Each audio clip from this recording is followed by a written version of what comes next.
Hello, everybody. Welcome back to Mad Lads Live, the new Nugget Mafia. How's everybody doing this evening?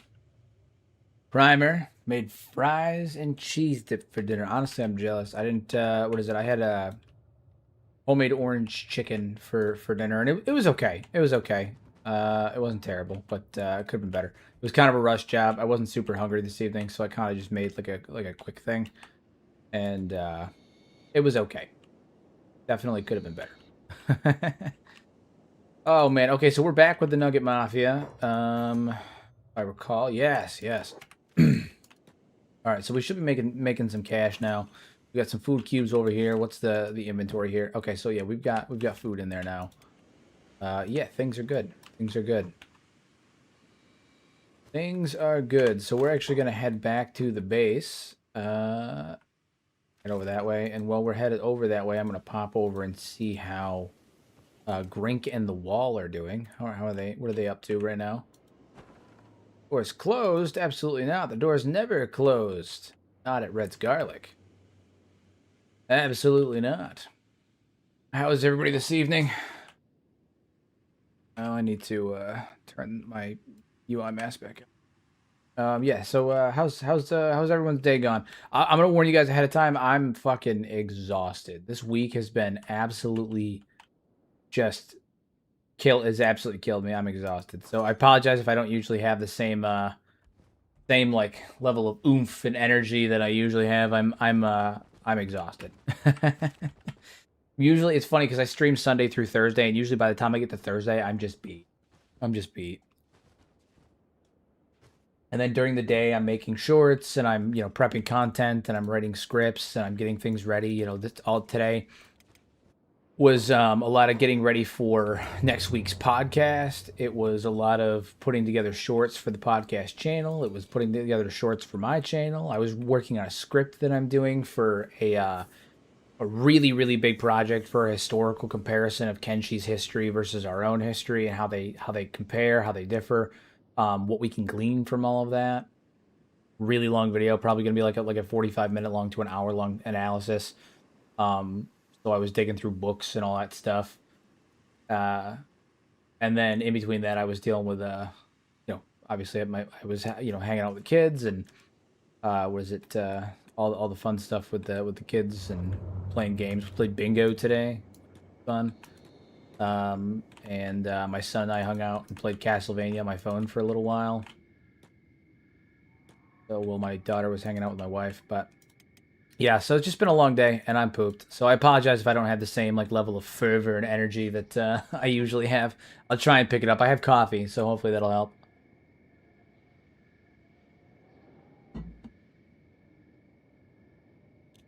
I have coffee, so hopefully that helps. How are we doing on water production? Still very slow, mighty slow water production. Hopefully, we should be getting some more relatively soon, though. Yeah, we're throwing some in the water storage. We're getting there. How are we doing on food production? Oh, dude, this is great. We're killing it with food production. We've got more food cubes than we know what to do with. Anybody working on rum? I don't think we have anybody working on rum yet.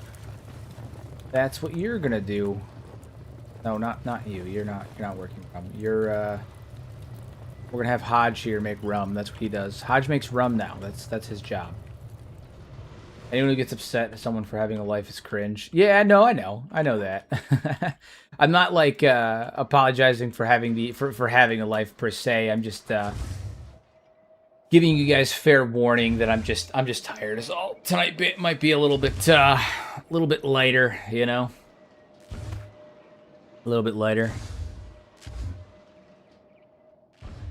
in terms of me losing it, I'm a seepy boy. Yeah, nice chill night, hang out. Or I'll answer questions, and obviously like I always do, but I don't know if I'm gonna be flying around and off the handle like I usually am. I feel like I'm usually pretty energetic. I'm just feeling kind of pooped tonight, but we'll see. Who knows? Maybe things will change as the night goes on. Sometimes crazy things happen, Shit, last night someone dropped fucking $500. That woke me right the fuck up, I'll tell you that much.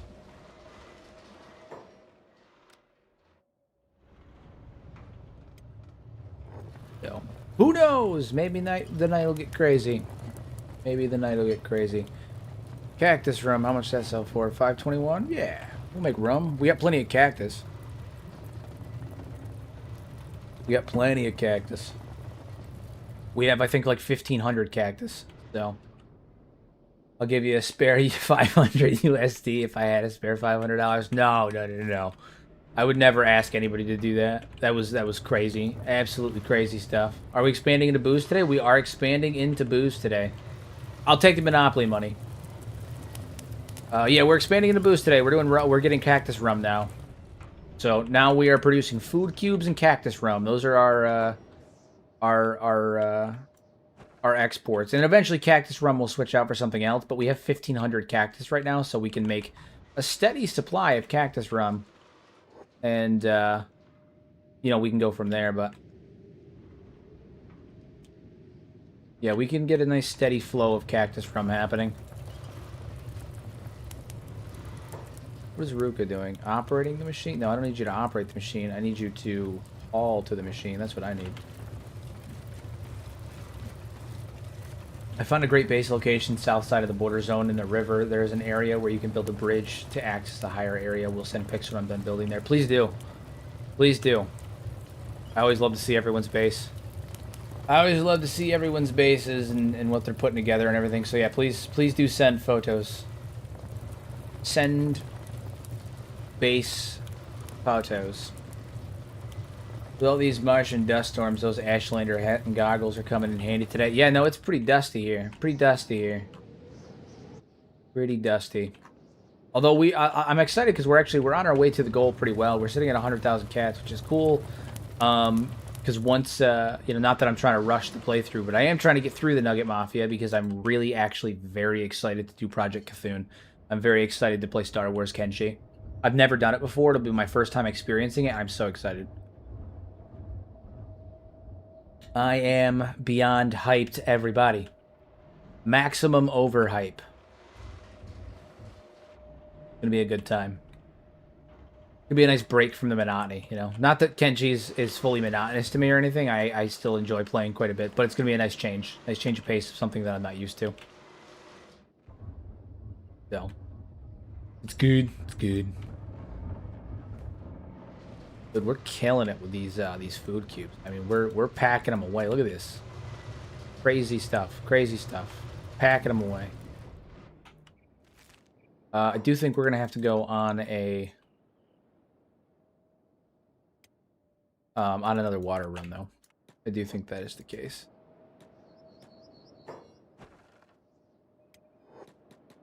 I do think we're going to have to go on another water run. So I'm actually going to send them up here to the water fields. Don and you know what? Just because I know the situation, I'm going to send Kenshi up here too. And I'm going to send Kenshi to the water fields as well. Because every time I send just Ruka and Don up there, the Holy Nation picks a fight. So we're going to send them up there as well. So have you guys meet up right here. And then once they meet up, we'll switch over to... have we achieved? But we have achieved Bethesda level hyped. I'm getting there. I'm getting there. I am achieving maximum overhype. Maximum overhype. Any idea what faction you're going for? In the Project Cthulhu run, I have no idea. I don't even know what any of the factions are, to be honest with you. I know that I'm probably going to end up making a Sith Lord, just because it's a Sith Lord. But I don't know. Maybe I'll go Jedi instead. I don't know. I don't know.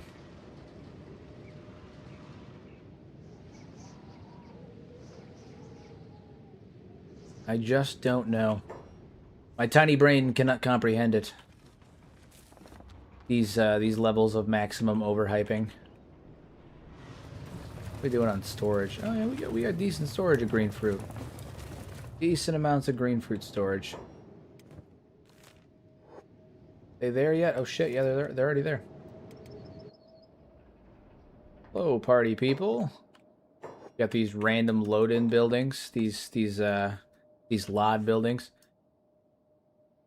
Just stared F shit up.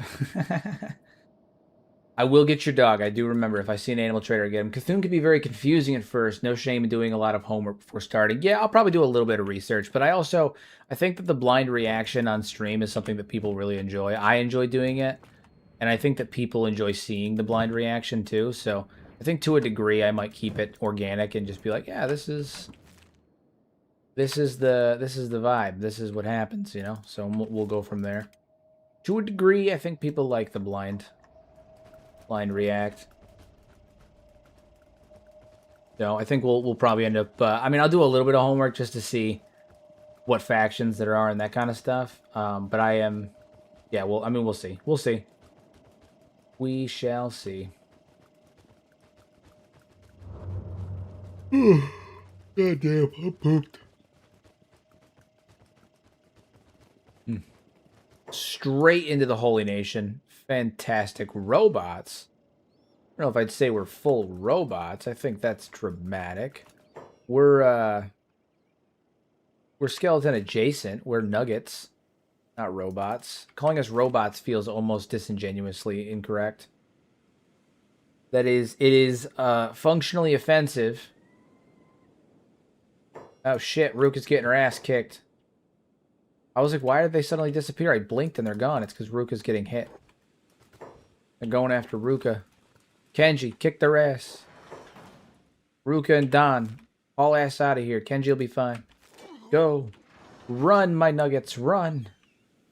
Just saying, if you want to become a Jedi, I don't want to spoil anything, but it's kind of like early galaxies. It's not easy if you don't know where to start. Fair enough. Fair enough. Fair enough. I think that's part of the fun, though. That's part of the fun. That's part of the fun. But we'll get there. We'll figure it out. It'll be a good time. And we'll be better for it. I'm gonna go kill these incels. Kill the incels. Who are these guys up here? Manhunters. Beneficial? Maybe. Scary? Maybe. Oh yeah, okay. So they're gonna hold it for us. So we're just gonna take off here. Escaped slaves? We're not escaped slaves. Don and Ruka haven't been slaves, and I don't think Ruka's ever been a slave, and Don hasn't been a slave in a very long time. Hello, hello, hello. Hello, hello, hello. That's all I said. What's going on, Eric?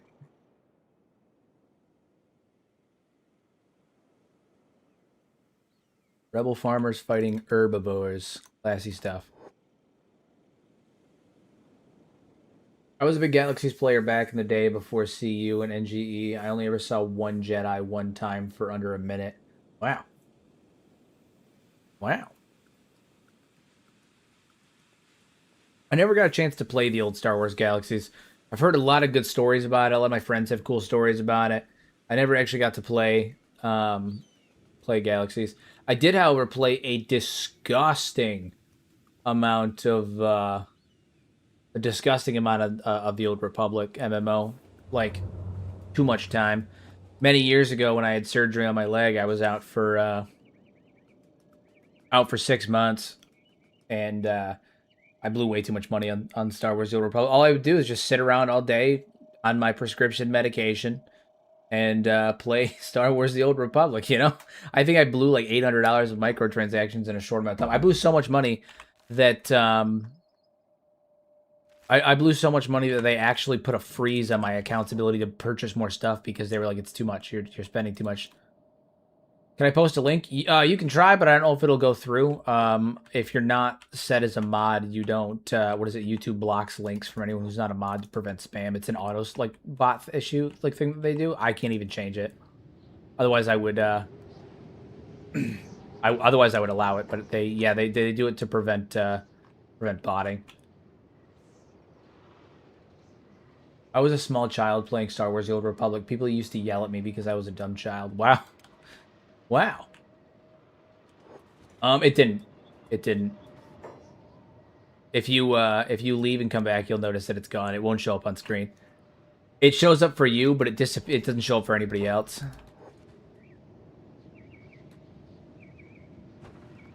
Yep. Tis what happens. Tis what happens. Who indeed? Yeah. Yeah, I have a lot of fond memories of my time playing The Old Republic. I really enjoyed it. It was a really fun game. I really enjoyed it for sure. Manos, how you doing? Welcome. My first MMO character was Hungry Hobo. Was old enough to drink legally now.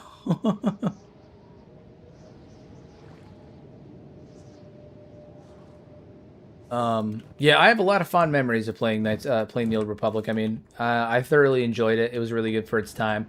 I think, like, it's definitely, it's showing its age these days. Like, you play it and it's very clearly behind. The first class I ever played was a Jedi Sentinel, and then I ended up respecking the Guardian afterwards because I found that I liked the one-handed better than the two-handed. I mean, better than the dual wielding. So I switched over to a Guardian. My first ever maxed out character was a Guardian. My favorite character that I ever played was my Sith Inquisitor. I thoroughly enjoyed just AoEing the shit out of every battlefield with lightning. I was a monster in PvP because I would just sit in back and just hammer away the AoEs from a distance. Your boy was an absolute monster, absolute beast when it came to PvP on the Old Republic. I was an absolute degenerate. Yeah, Sith Inquisitor was one of my favorite classes that I've played, hands down. I did not really care for any of the gunslinger classes, unfortunately, which really sucks because they had such cool potential. But I think just the way that the combat system is with the old school point and click style combat, like WoW EverQuest style combat, it just doesn't flow as well as if it was real time combat. I think the gunslinger classes would have worked really, really good. Like the smuggler and the trooper classes would have worked really, really cool in real-time combat. So I know they already did a combat overhaul, and it would require way too much to do it, but it would be really cool if they ever updated the game to have a more like live real-time combat instead of the old school. Like, they really updated the combat on it, because Yup.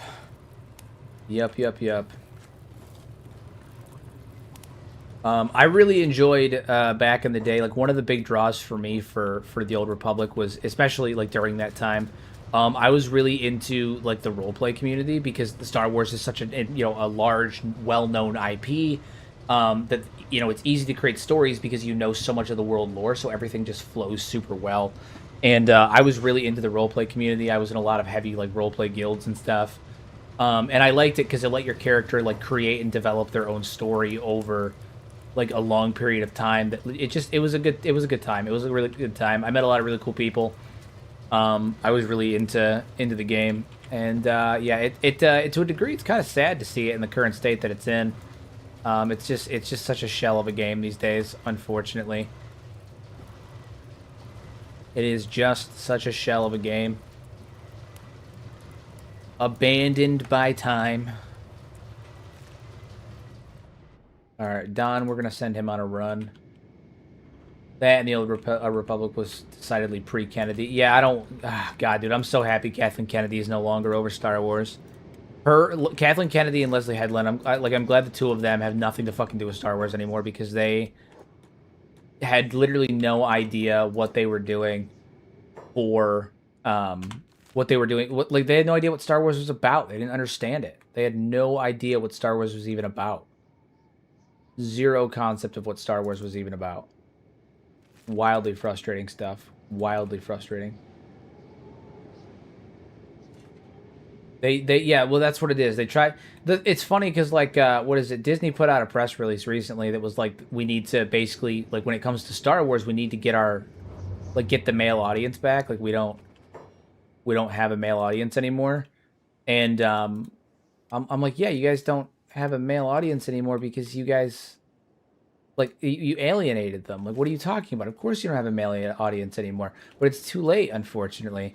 Because, like, it's fucked up because, like, I'm not, like, a fucking gooner where I'm like, yeah, women in Star Wars. Like, that's not what it is.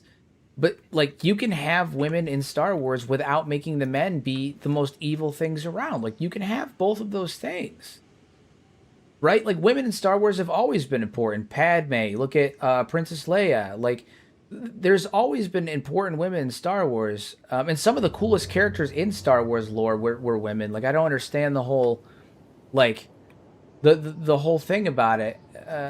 It has nothing to do with like not wanting women in Star Wars. It's that you made Star Wars exclusively for women, and you tried to alienate the men to do it. It was crazy. The Night Sisters was cool. Ashaz Ventress was cool as shit.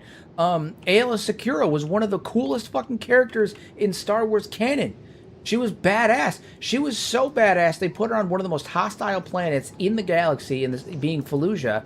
They put her on Fallujah, and she was so respected on the battlefield by her clone troopers that when Order 66 was executed, and you'll see it in the movies, they keep shooting at her after, like, long after she's dead, because they wanted to make sure she died as quickly and as painlessly as possible, because they had that much respect for her. Like, there's been tons of badass characters that were women in Star Wars. They didn't need to, like you can have badass women without alienating the men. And I feel like they somewhere along the lines didn't fucking realize that. They must have forgotten that shit. And we ended up with what we got. So I don't know. Bad writing, bad stuff, just bad. All bad.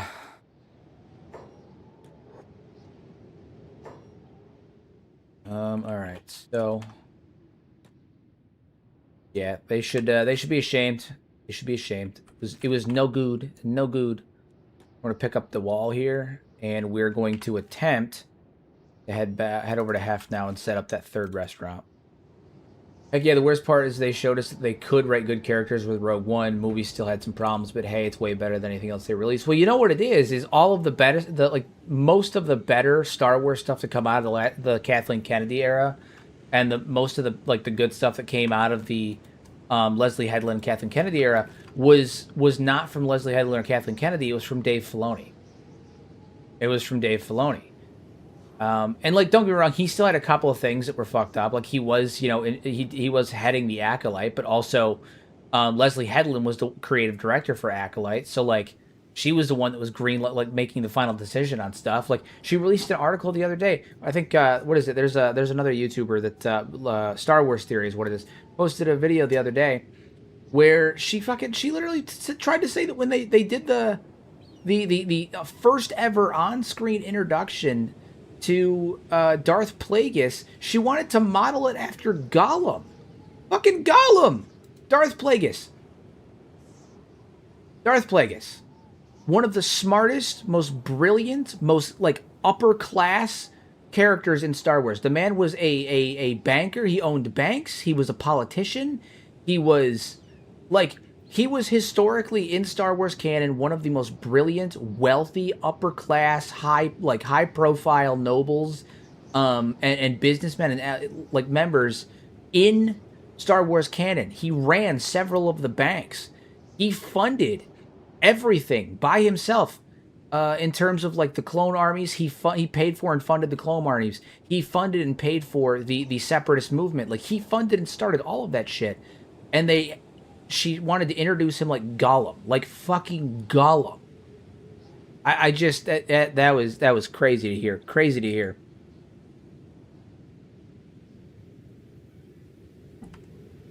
That's why in the scene at the end of Acolyte, they teased him. He was like inside this dusty, dank cave, and they have like it was meant to be an exact mirror, like camera, like in terms of camera shots of the introduction of Gollum. And I know, like, I'm hoping she wasn't gonna like make his whole character like that, but like, oh my god, tell me you don't understand the fucking universe you're writing for anymore. Like, it's just crazy stuff, man. Crazy stuff. Crazy stuff. A brief history of the Mandalorian. Hey, we got Werner Herzog for the cast. We love you, and we kill him off the second episode. We curse your family for 1,000 generations. Literally. Yeah, he was more of an aristocrat than Palpatine. Palpatine was a spoiled fucking rich kid. He was a spoiled brat and a rich kid that consistently like acted out and all that other stuff. Plagueis was like Plagueis was like a real full-fledged aristocrat. I mean, he came from a family that was. I don't know. The whole thing is fucked up. The whole thing's fucked up. What a disturbing use of his character. What a truly disturbing use of his character.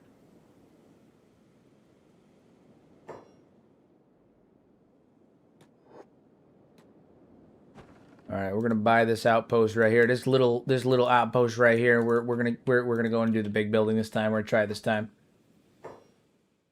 All right. So now we're gonna set up our bar. What is it? We need interior, and this will be the capital, the flagship location right here. Flagship location. We're going to see if we can get it to work this time. Last time it crashed my game because I had too many people doing too much at once. Hopefully that doesn't happen this time.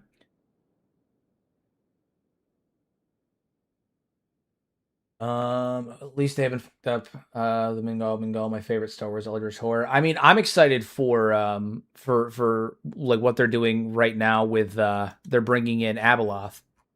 I'm excited for that. I do have high hopes for that.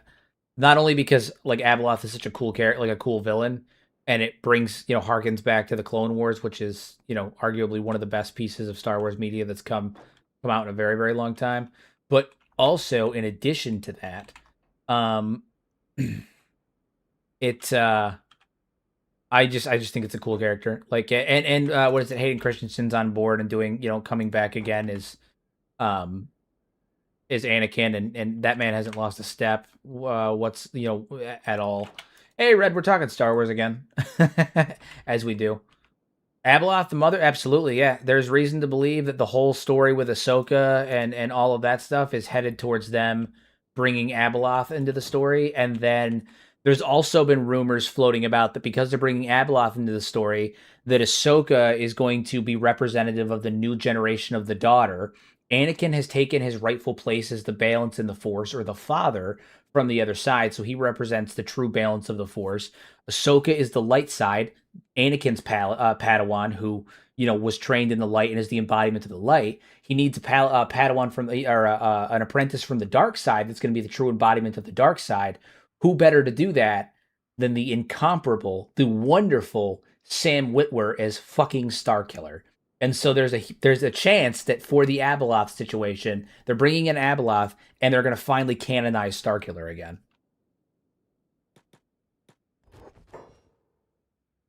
Big stuff, guys. Big stuff's afoot. Big stuff is afoot. There is a foot and it's big stuff. Is this the Don's estate, or will this be a separate, or that be a separate building? Every Mafia boss needs a private estate. This is both. So this down here is going to be another building, and then up here is going to be his private estate. Yeah, I want Starkiller and Canon so bad. Sam Witwer, especially, will Sam Witwer still like young enough to do it? He's getting older, and every year it's going to get harder and harder, and he's the perfect age for it right now, based on when Darth Vader would have trained Starkiller, how old Starkiller would be right now. Like, it's perfect. And then it makes perfect sense, because if Ahsoka is going to be the embodiment of the light, having been trained by Anakin, then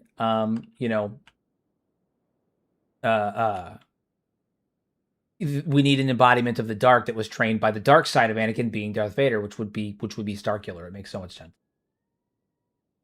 So yup.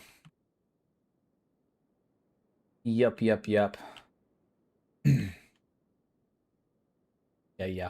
I'm back on your live with 21 viewers to turn it into 200 viewers. Let's go. Make it happen. Make it happen. We're going to get 200 again. What is it? I think our peak right now, our all-time peak was like 3 streams ago. We hit 302 viewers. Highest I've ever had. Absolutely crazy stuff. Wild stuff. Wild work, everybody. Wild work. Okay, so we are... what do I need to do? You know what I need to do? I need to... we're going to have the stone wall here go grab some... building materials. That's what we need to do. We're gonna build these shops up.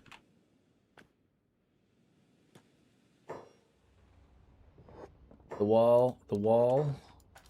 You'll probably see him fall. I think I need 5 for these. 4. Yeah, okay. Starkiller is closer to the middle, isn't he? He kind of went away from the dark side. Well, I think the idea is that, I mean, just like, what is it? Ahsoka went away from went away from the light and she went balanced. The idea is that Anakin represents the, someone who walked both sides and found balance. Ahsoka represents his Padawan from the light that found balance. And then Starkiller would represent his apprentice from the dark that found balance. They are two sides of the same coin. One is a direct representation of Anakin's dark side as Darth Vader. The other is a perfect representation of his light side as Anakin. So, I mean, it would make perfect sense. It would make perfect sense. Because technically speaking, Ahsoka isn't light side either. She's technically she's balanced.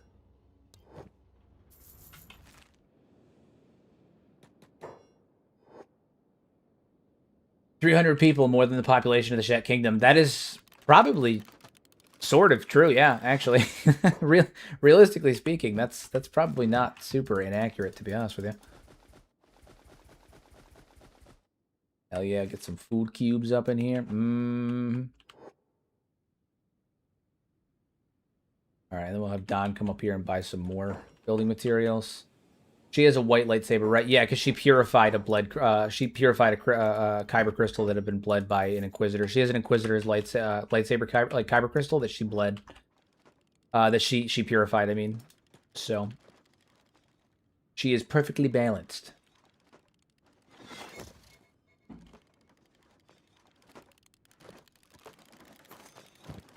Alright, so what I'm going to do actually is I'm going to take some more of these back, and I'm going to put them in all 3 shop counters.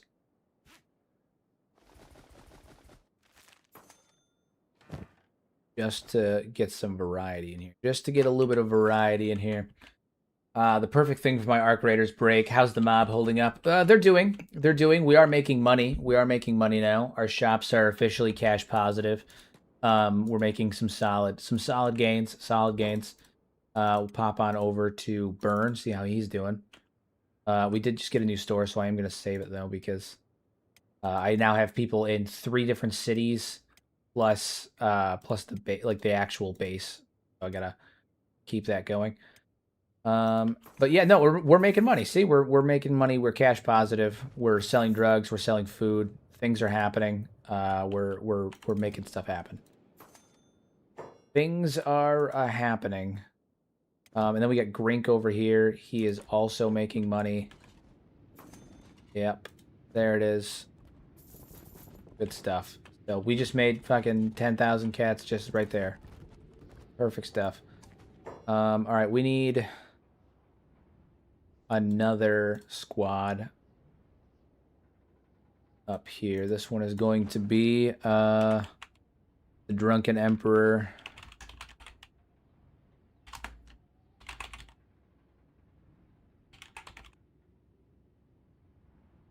There we go. The Drunken Emperor, and that is where the wall's going to be. And that is in Heft? Enge? I always get the 2 confused. Heft. I always get their names confused. UC titles or names are all the same. They're all the same. Question, sir, do NPCs still buy from your shops if your characters aren't nearby at all? Yes, but in slower rates, which is why I have people over there. If you bot back and forth between them, the NPCs will actually, you'll end up seeing them buy faster. So I do have, NPCs stationed at each of the shop counters for the sake of allowing me to pop over so I can increase the speed at which they're selling things. See, you pop on over and suddenly you sell things. They do sell stuff in the background, but not as fast. Do you think the population of Kenshi is accurate, or do you think it's scaled down to fit the game? Scaled down to fit the game, hands down. I think that it is a situation similar. I've talked about it in the past. I think that it's a situation very, very similar to like Skyrim, in the sense that in the lore, when you look at holds like Whiterun, for instance, there's supposed to be, thousands of people living in the hold of Whiterun, and in game there's like 25. It's not many at all, and there's a degree of suspension of belief or understanding that things have to be scaled down for game mechanics, because they can't fit that many people on screen due to limitations of the engine, limitations of the technology, performance, all of that stuff. Kenshi functions variably the same way.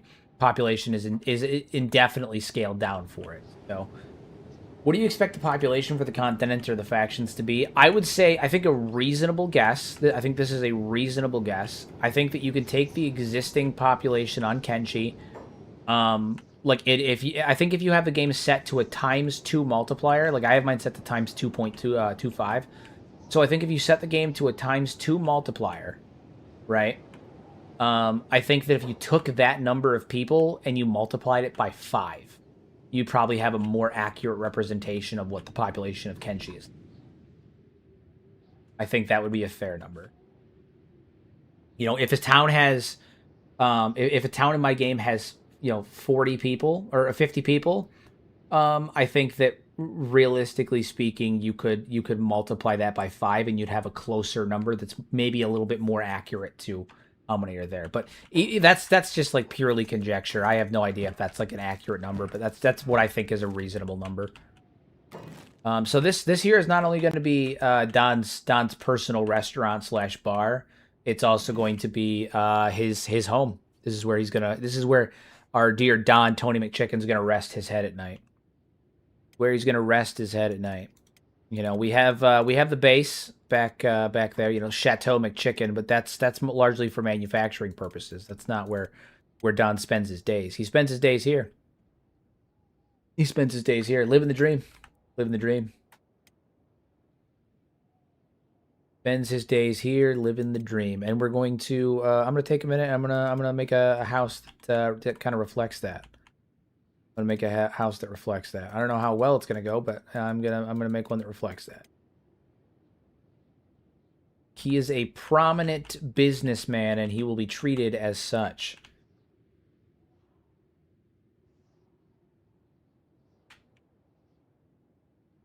Nice. His sweet little head filled with ideas about how to put nuggets in biscuits. Exactly. My guy he's learning, he's experimenting, he's learning. He's revolutionizing is what he's doing. He is a revolutionary. He is a revolutionary. That's all it is. That's all it is. He's simply ahead of his time.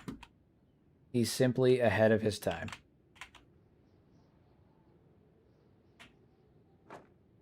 So what I'm gonna do is I'm gonna put these interior walls here, and then I'm going to remove this here, and I'm just gonna use that to make like a makeshift entryway into his bedchamber.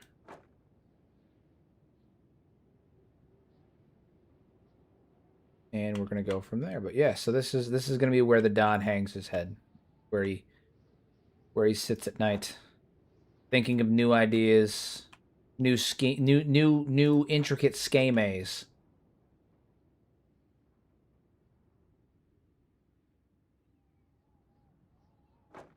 Boom.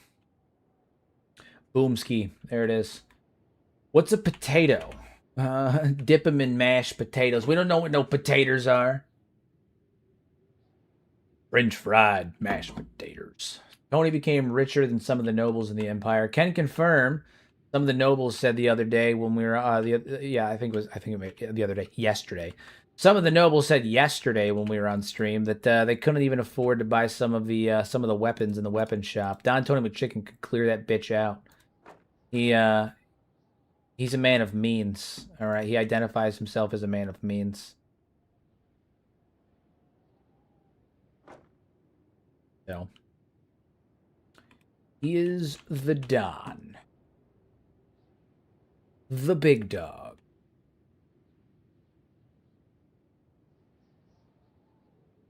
We're gonna spend a little bit of time decorating. We're gonna get Don Tony McChicken's private domicile up and running. Make it look nice. Make it look clean. Large table with a map. That's a bit too large. A bit too large of a table. I do want a large table though. That's good. Should have some. What is it? Your hash den needs to have a lot of sitting pillows for your stoner clientele to lounge on. Oh yeah, absolutely, absolutely. Any recommendation mods off the top of your head for a Holy Nation playthrough? Yeah, the Holy Crusader armor is really fucking cool. I use that. It's in the load in my load order. If you want to check that one out, really freaking cool there. I think there's a mod called Make the Holy Nation Great Again that I would recommend. That is particularly good for Holy Nation playthroughs. But I mean, ultimately, it just kind of depends on what you're looking for. If you're looking for a nice thematic armor that fits it well as well, there's also the Knights of the Nine armor that I think is really cool. That is also from Elder Scrolls, because for some reason Elder Scrolls armor just fits so well in Kenshi. All right, we're gonna start with that stuff up here. Get on up here, Don. Put some stuff together. Get to building. Get to building. Yeah. We've also got to get the restaurant downstairs in order. But we're going to spend a little bit of time here today just working on the interior. Getting this place built up. Buying and selling. Buying and selling. We're going to get this place lit up too. We need lights.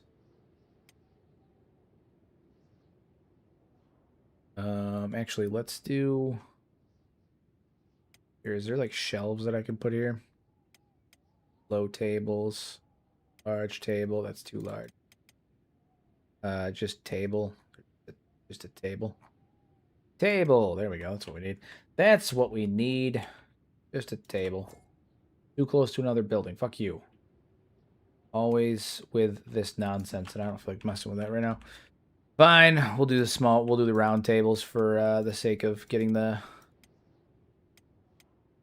rusty bathtub full. Don's getting a bathtub, everybody. Didn't realize that was a thing that I had, but apparently it is, and Don's getting a bathtub. Don's gonna be, he's gonna be a clean bean, too. Clean bean. Wasn't expecting it, but Don's gonna be a clean bean. The cleanest of beans. To wear skin suits, so that way your non-human clientele don't get caught. So that way your non-humans don't get caught, especially skeletons. And, you know, I wonder if the game could be modded to use dodge even if you're using a weapon but not wearing armor. Dude, I wish that you could use, like, the dodge skill could be used for, like, when you're using weapons. Like, I understand the necessity of blocking. Don't get me wrong, I do. I get it. But also, you can sidestep while you're holding a weapon, guys. Like, you don't have to block. It's not exactly a requirement. You can sidestep. You know, I wish that they would, you know, they think of that.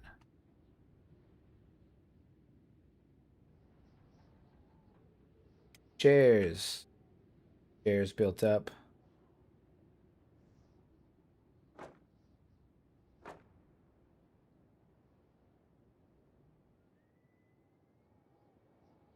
Swimming in water. He's swimming in the water, my brother. You're the richest person on this continent. Oh, dude, the fact that Don Tony McChicken is able to bathe is proof enough of his economic prowess. Let's be honest here. The fact that he's able to actually sit down and take a bath in his home is all the proof you need of his economic prowess. He's a veritable you know, tycoon right now. Veritable tycoon right now.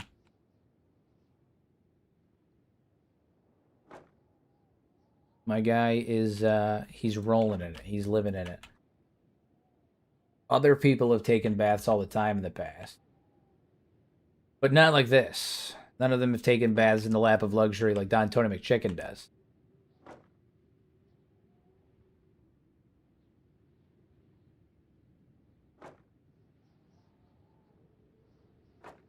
I don't think it's unreasonable to think that people in Kenshi wouldn't also be clean. I think that it depends on who you're talking about. I think it depends who you're talking about. In truth, I think that the Holy Nation probably ends up, like, probably does bathe themselves pretty regularly. The Shet Kingdom, probably not. I think the Holy Nation would be pretty clean. When you look at their cities and, like, the way that they're set up and structured, like, you don't get the vibe that they're living in squalor. You really don't. You know, that you get the vibe that they're living in a rigid system, but you don't get the vibe that they're living in, like, a dirty, unclean society. The Shet Kingdom, bathing is probably not one of their main priorities. The Swampers, They probably stink to high hell. Um, the Swampers kind of have that like bumpkiny moonshiner vibe. I don't imagine that they're bathing regularly. Um, the UC, I think the peasants probably smell like shit. The nobles and the merchant class, not so much. I think they're probably fine. And the samurai probably are pretty clean. Yeah, I don't. I think it depends. I think it depends where you're at. I think some people are filthier than others. Is my point. Some people are downright filth.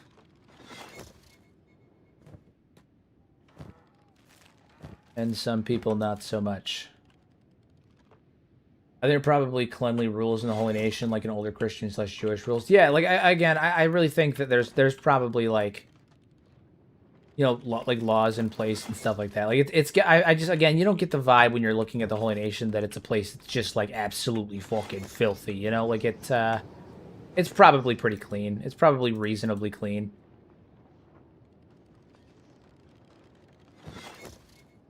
I don't imagine that they would be running on like a doctrine the way that they do that's so rigidly enforced, where it's like women can't wear jewelry outside and men have to be super pious, but it's okay if you walk into the church smelling like shit. Like it's probably not the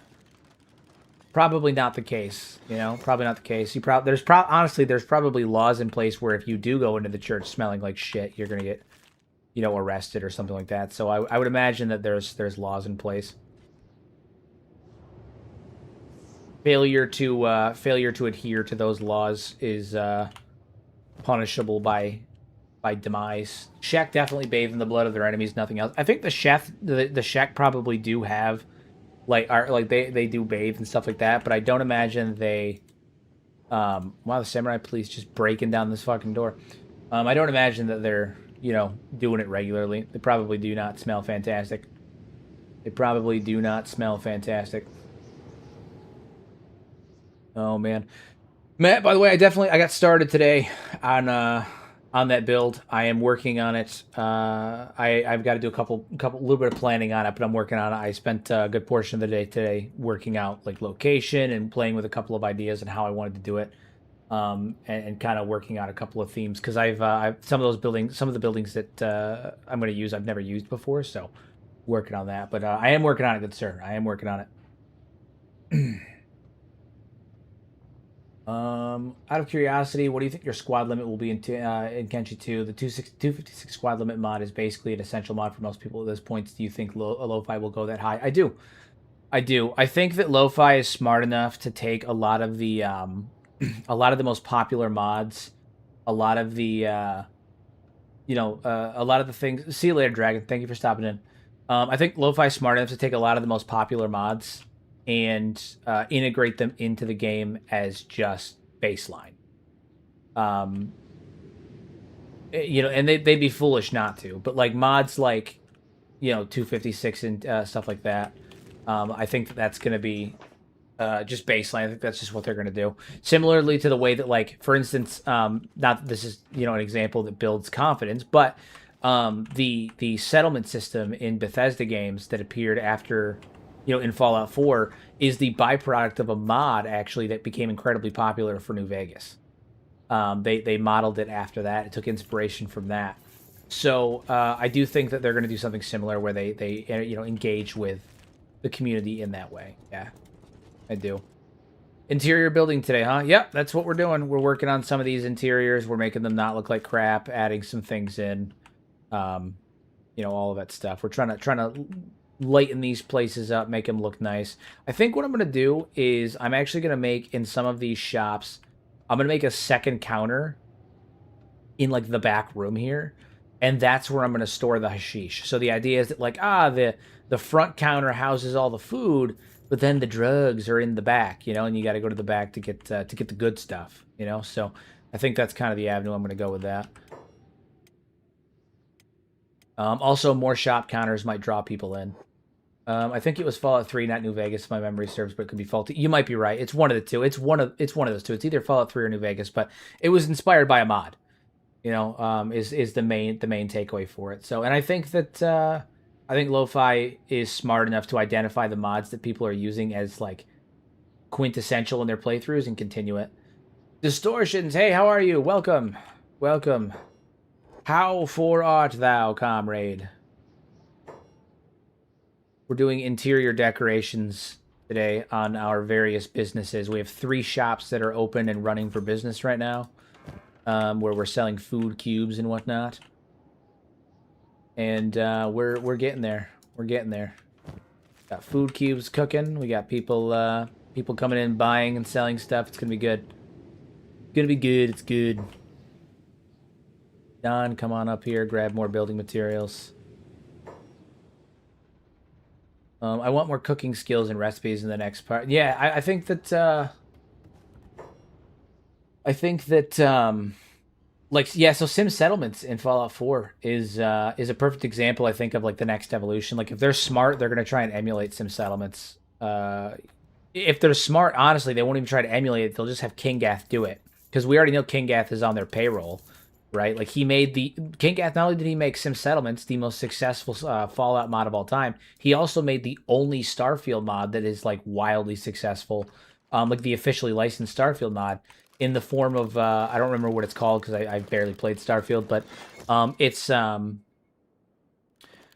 one where you can like have a fleet and like you can build your own fleet up and stuff like that. Like, it's and call down orbital bombardments and things like that from your ships. And Kingath made that too. So like, if they're smart, they'll just let Kingath do their settlement system. And in the same way, I think that Lo-Fi is smart enough to like look at the most successful mods on Kenshi and integrate them into the canon, into the game. My hope is that they'll integrate things like old Ironsides in there. I think that'll be cool. Make those canon for sure. That would be badass. But I think that things like the 256 squad limit is just gonna be what it is, you know. And I think part of it is because the engine will be able to handle it better.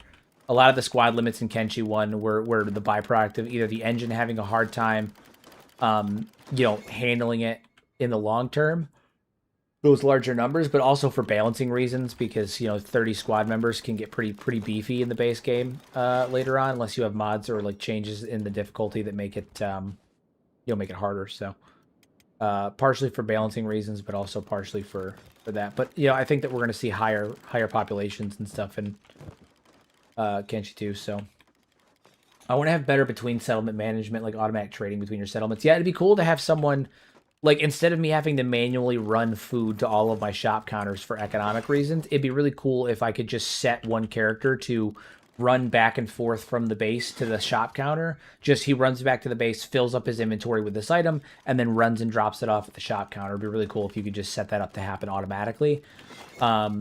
And I can set him to head on over there, and I can give him a caravan full of people and pack mules that'll follow him around and stuff like that. That'd be cool. Kenshi could pass Bethesda as far as mods go, as long as Lo-Fi gives adequate mod kit and encourage the modders. The possibilities in the game are endless, especially with the adaptation of Unreal 5. Some people, I went on a whole thing about it on Reddit the other day, because someone had brought up that I talked about it previously. So what happened was somebody posted an image of like a Holy Nation prosthetic, and then the conversation ended up shifting to the fact that the game's on U5. And somebody was asking about like why everyone hates on U5, because they'd heard from watching my videos that like some people were really upset about the shift over to U5, because like there's the meme about like U5 slop and all that stuff. And so I hopped in to kind of clarify a few things and like explain like what my full thought on the matter was. And like I try to break it down, but like one of the things I brought up is that the modding potential on Unreal 5 is astronomically larger than it is on Ogre, just by nature of having things like a proper physics engine, just by nature of having things like a proper lighting and particle effects engine. That in and of itself is going to revolutionize the modding for Kenshi, not including the fact that there is far more documentation and literature for how to mod Unreal than there is for Ogre. Ogre's a bit more of a niche engine. There are games on it. It does exist. But like Unreal is a more commonly used engine, which means it's more accessible to more people. It does have a difficulty in terms of coding and whatnot, but we're not developing the game. You're making mods. It's not quite the same. So, I'll take U5. I'm excited about it. I think a lot of the fear and stuff around it, while I understand it, is unsubstantiated and based on just that. It's fear and a lack of trust in Lo-Fi and Chris to, deliver a quality project, which I understand as well, because we as a gaming culture and community have been burned many times over the years. But I think people need to fucking relax. I think people need to relax. I think things are gonna be fine. I think we need to trust the process, and I think everything's gonna work out exactly the way we want it to. And Kenshi 2 is gonna be an absolute fucking banger. It's gonna break every expectation that we have, and you think that we're having fun with Kenshi 1, just wait till Kenshi 2 comes out. It's going to be phenomenal. I believe that wholeheartedly. I'm not even being paid to say that.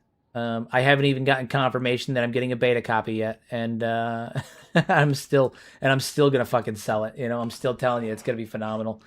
I have full belief. So you don't like to use lamps inside building, like gas lamps? I mean, sometimes I do, sometimes I don't. I'm notorious for using torches rather than any kind of electrical lamps or anything like that too.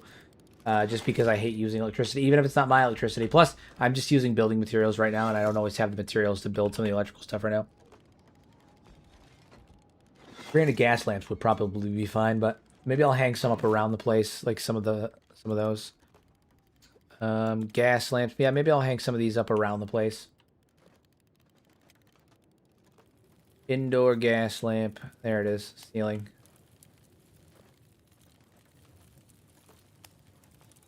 Put them at the tables. I have full confidence in Chris and the team. I understand people's fear. I do, but I think it's unfounded. I think that it's all from a place of fear. That's all it is. People are scared, and while I understand it, I don't think that the fear-mongering is going to help. At the very, very least, it'll just be another Kenshi, but that's not what we're getting. No matter what, it's going to be Kenshi plus all new features. Yeah, I mean, the other thing is, like, they rebuilt the game engine from the ground up. Like, they have a certain level of that they're going to accept for... they have, like, a standard that they're going to accept. Like, they're not just going to dole out a shit product, It's going to be crazy. I truly believe the Kenshi series will revolutionize the gaming industry, sort of how Dark Souls has all these Souls-like games. There will undoubtedly be a Kenshi-like games. Yeah, absolutely. Absolutely. I mean, I think that it's gonna change everything. I think Kenshi is gonna change everything. It's gonna revolutionize things like crazy. It's going to revolutionize things like crazy. Might just be me, but I also love a feature where you can lease a building to one of your allies. You'd lose the functionality of that building, but they'd help protect your base. Dude, I've said that for forever. I hope that we get the ability to include our allied factions in the base, like in our bases. Like, I want to be able to sell a building to the Shinobi Thieves or a tower to the Shinobi Thieves, and they move in, and they like... they have a, what is it, like a standard way that they decorate, like, their base or their buildings that we give them, but they move in and they decorate it and they get it all set up and they make it look nice and all that stuff, and then they live in our town and they pay us rent to live in our town, and in exchange they also defend the base, and we could charge them taxes and all of that stuff. And you could increase the tax rate, and if you increase the tax rate, you might get a negative affinity with them to a degree. Like, there's a lot of stuff you could do. But I want to see the ability to have more NPCs in your base, and I want to see more sandboxing, too. I want to see NPCs going around inside your base doing stuff, right? Like, I don't want to just see walking around aimlessly. I don't want to just see them going in places and sitting. I want to see NPCs going up to each other and having conversation. I want to see market vendors that are standing here, manning their stall, and people come over and talk to them and that kind of stuff. It's not just aimless wandering or sitting. It is true sandboxing. Make the place feel alive, Can't you technically transfer a building in F12? I recall it had a function to prefab interiors based on factions. So I've only ever gotten the prefab interiors thing to work one time. I don't know how it functions. I don't know how it works. I've had it. I've done it once. I've done it exactly one time. I've never gotten it to work again. There are prefabricated interiors. I do not know how they function. I do not know how they work. I've only ever gotten it to work a single time. Would you like citizens in player towns instead of faction members only? I would. I would. I would like the idea of like you set up a base, you get it secure, and like a group of drifters can come to your base and be like, "Hey, this place looks safe. We were thinking about putting down roots. We'll pay you this much every 7 days in exchange for living here. All we ask is that you give us like a building or a couple of buildings that we can use and a place to rest our head." And they will join your outpost, but they will not join your faction. Like they won't become a member of your faction you can control, and they'll just stay there. And I think that would help for a couple reasons. One, it makes your base feel more alive, but also it would allow you to feel more confident and comfortable leaving your base because your base is almost semi-self-sufficient in the idea that like you have people living there and defending it, right? People will come into the base and they will defend the base, and you can leave and go off and do your own thing. And while you're gone, the citizens of your land, of your fiefdom, as it be, will actively engage with and participate and defend your base. Like all of that's there. I think that that's a really cool, nifty little concept that we don't see in Kenshi 1 as a byproduct of the engine, and potentially just limitations that were imposed because they want to prevent too much micromanaging. But I think it would do nothing but add to. I think it wouldn't hurt the game to add that kind of stuff. These food barrels, yeah. I also want destroyed towns to be restored by world states. Think people moving back into the hub when the region stabilizes. If you can clear out the Great White Gorilla and surrounding Beak Fig Nest. Yeah, like I think that that kind of stuff would be cool. More dynamic world states, multiple stage world states would be cool. Where like, things happen and then over time they continue to shift and you'll see continuous changes and all of that stuff. Me goo, you good, have fun all. I'm assuming that means you're leaving, Red. That was the sentence. You have a good one. Thank you for popping in. As always, I appreciate you. I think there is a rebuild the hub mod. Yeah. I think there is. The only reason they couldn't in Kenshi 1 is the way the game allocates buildings to citizens is funky. Yeah, and it's just because of the way that the engine functions. Again, U5 has a lot more versatility that I think people tend to not take into account. Or they tend to overlook in favor of the hopping on the U5 hate train. Because the hate train for U5 is a very real phenomena. People just love to shit on it for the sake of shitting on it, unfortunately. It's annoying, in my opinion, because like I feel like a lot of the hate that surrounds U5 is a misunderstanding of what's actually causing the issues of why U5 tends to struggle in the areas that it does. And it has very little to do with the game being bad, with the engine being bad, and more to do with people not properly coding, not properly utilizing the engine, not knowing how to utilize the engine properly. Like it's not the it's not like it's a bunch of companies that are more preoccupied with getting money than putting out a quality product or hiring tenured developers that know how to use the engine. Exactly. It's lazy devs that are mad that their engine is falling out of favor or that are incapable of producing a good game on U5. There are plenty of games that have been produced on U5 that function just fine. Arc Raiders, Black Myth Wukong, what is it? There was another one that I was just talking about yesterday. My brain's fried right now, so it's offhand. But there's a bunch of recent games that have come out that function very well on U5, and they utilize things like Nanite. They utilize things like Lumen. All of the things that are allegedly the reason that U5 is such a bad engine. And no, it's not a bad engine. You guys just don't know how to use it. You don't know how to build properly on it. And you guys are more preoccupied with making a product that's designed to take people's money instead of being gamers that are making a game for gamers, right? You're not you're not interested in the product or the consumer. You're interested in getting people's money. And the thing I've always respected about Lo-Fi and about Chris and about the team over there is that they do so like they make their game with passion and fervor, and they do so in a way that is consumer first. They're not like, do they need money? Yes. Do they like money? Obviously. But that's not their main priority. They want to make a game that's good. They want to make a game that's good, and the money comes back afterwards. Even Roblox Studio, which is a horrible engine, can make good stuff. Fun fact: Roblox originally started on the Ogre engine. Now it's on the pedo file engine, on the PDF file engine.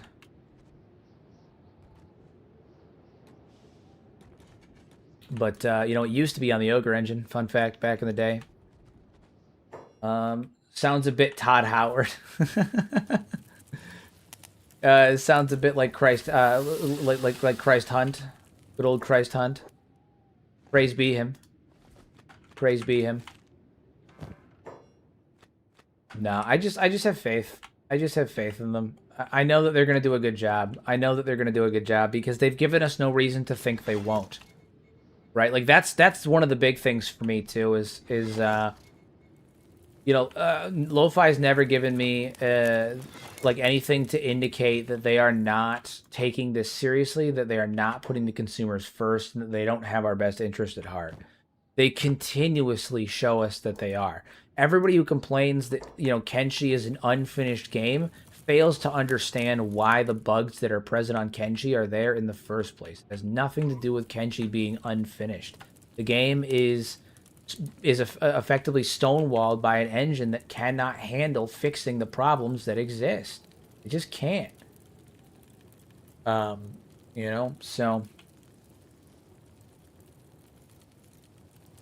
it's good. It's good. It's gonna be a good time. It's gonna be a great time. I'm excited about it. I'm also, you know, I said it a little while ago as a joke, but I'm admittedly holding out a little bit of hope that maybe I'll get an early copy of Kenshi 2. Wouldn't that be so fucking cool? Oh my god. You know, I'm not gonna hold my breath towards it, but it'd be badass. It would be badass. It would be pretty fucking cool. But it's nothing that I would ever hold my breath for. I don't know what their plan is. No. But it would be cool. Boom, the Don has a bedroom. It's not a great bedroom because, to be honest, interior decoration is not really my strong suit. I am not great at the interiors. That's why I don't usually do them in my base building videos, but, you know. I wonder if they'll do early copies at all. So, they, in the original release for Kenshi, they obviously did the early access and all of that stuff. They did it because they needed crowdfunding. Chris said this time that they're not going to be doing it like that because they don't need crowdfunding. He, however, also said that they might do early access, like, for the sake of bug testing, but not crowdfunding, because they obviously don't need the money anymore. So I mean, we might still get early access and whatnot. I do think, you know, I've worked with Lo-Fi in the past. They've given out like features in the past as well. So for instance, when the free camera mode came out, you know, Lo-Fi reached out to me and we chatted, and they gave when free camera mode came out, it came out on April 1st of 2024. I actually had it back in like May or March. You know, they gave me and a handful of others. I think there was like 4 or 5 others. They gave us all access to it a couple of months early, for the sake of getting footage for you know, when they finally released and announced it. And I'm wondering if they're going to do something similar with Kenshi 2, where it's like, hey, the game's coming out soon. Here's our NDAs. Here's the, you know, some beta review copies. The game comes out this day. Get your reviews ready. You know, post reviews or gameplay footage, or like live stream it these days, stuff like that. So, is this bar designed from where? United Cities. I'm just making a bar kind of designed after the other bars in Kenshi. Like, this is the lower level is kind of the bar that they use standard in Kenshi. So, personally, I'd like to use Vanilla Remastered. It adds plenty of content while not overbloating the game. That was my mindset when I made my Lord Order for my mods, was making it like a vanilla plus. Like, all of the mods that I have add to the vanilla feeling of the game without making it feel too far away from Kenshi. Like, I I don't like when they add in like crazy huge Animu weapons and like Gooner mods and all that other stuff. Like I just want like a nice solid Kenshi experience with maybe a couple of extra armors and weapons and stuff like that that fit the game. So that was the theme when I made my load order, which is linked in the description below, by the way. And it's very stable. Very, very stable. Very, very stable.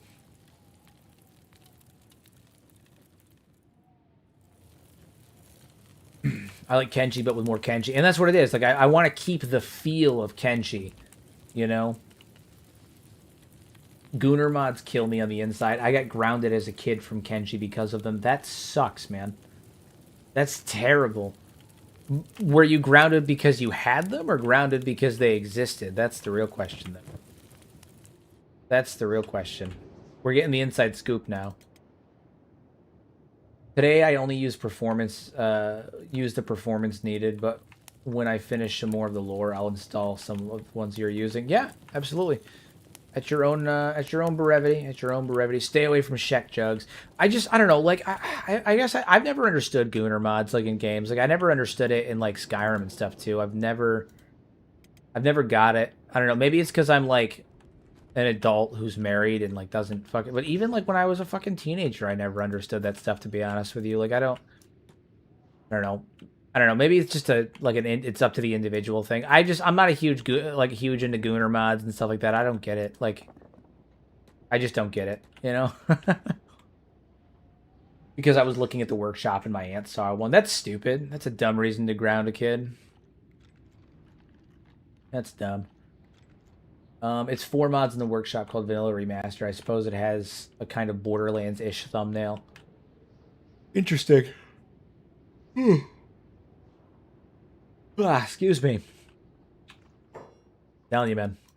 This whole week has been absolutely killer for me. I've been exhausted. We're gonna have to go on another hashish run, drop some hashish off at our bases.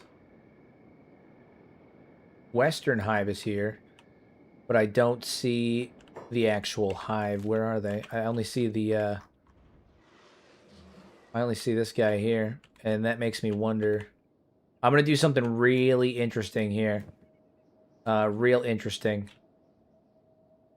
I think I'm gonna shoot this hiver. I think I'm gonna shoot him.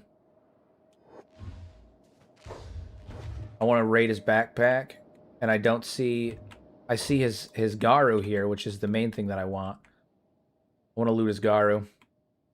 Only Gooner mods I installed were the ones that made hivers less hot.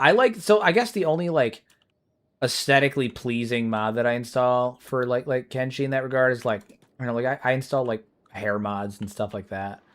Or like what is it? I have the cute hive installed, but I didn't do it because I thought like it was like a Goonery mod. I installed it because it or because it made the hivers look prettier. I did it because it made them look more alien, and I thought that was an interesting concept. I liked the idea of making them look more alien. I'm gonna put these Garu down. So I'm shooting the hivers because I what is it? I want to raid their backpacks. I want to raid their backpacks. They call me the backpack.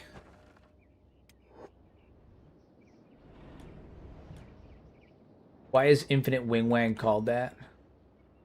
I have no idea. I have no idea. I assume it's an ego name. Like he calls him that name because he thinks it's cool and it's an ego thing. But I have no idea. Why does everyone like Shek mommies? It's the idea of it's the muscle mommy fetish. It's a common trope. Like people really dig like the muscle mommy thing.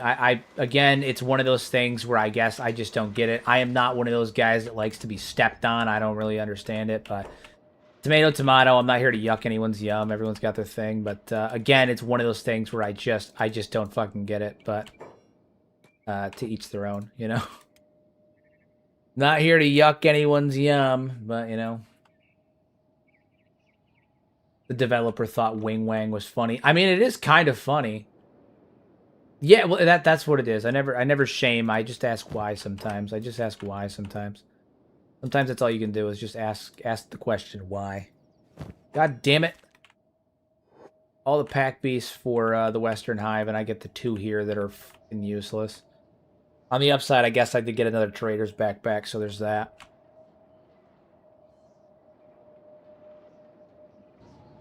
Or Navi from Avatar GF. I'm shaming him.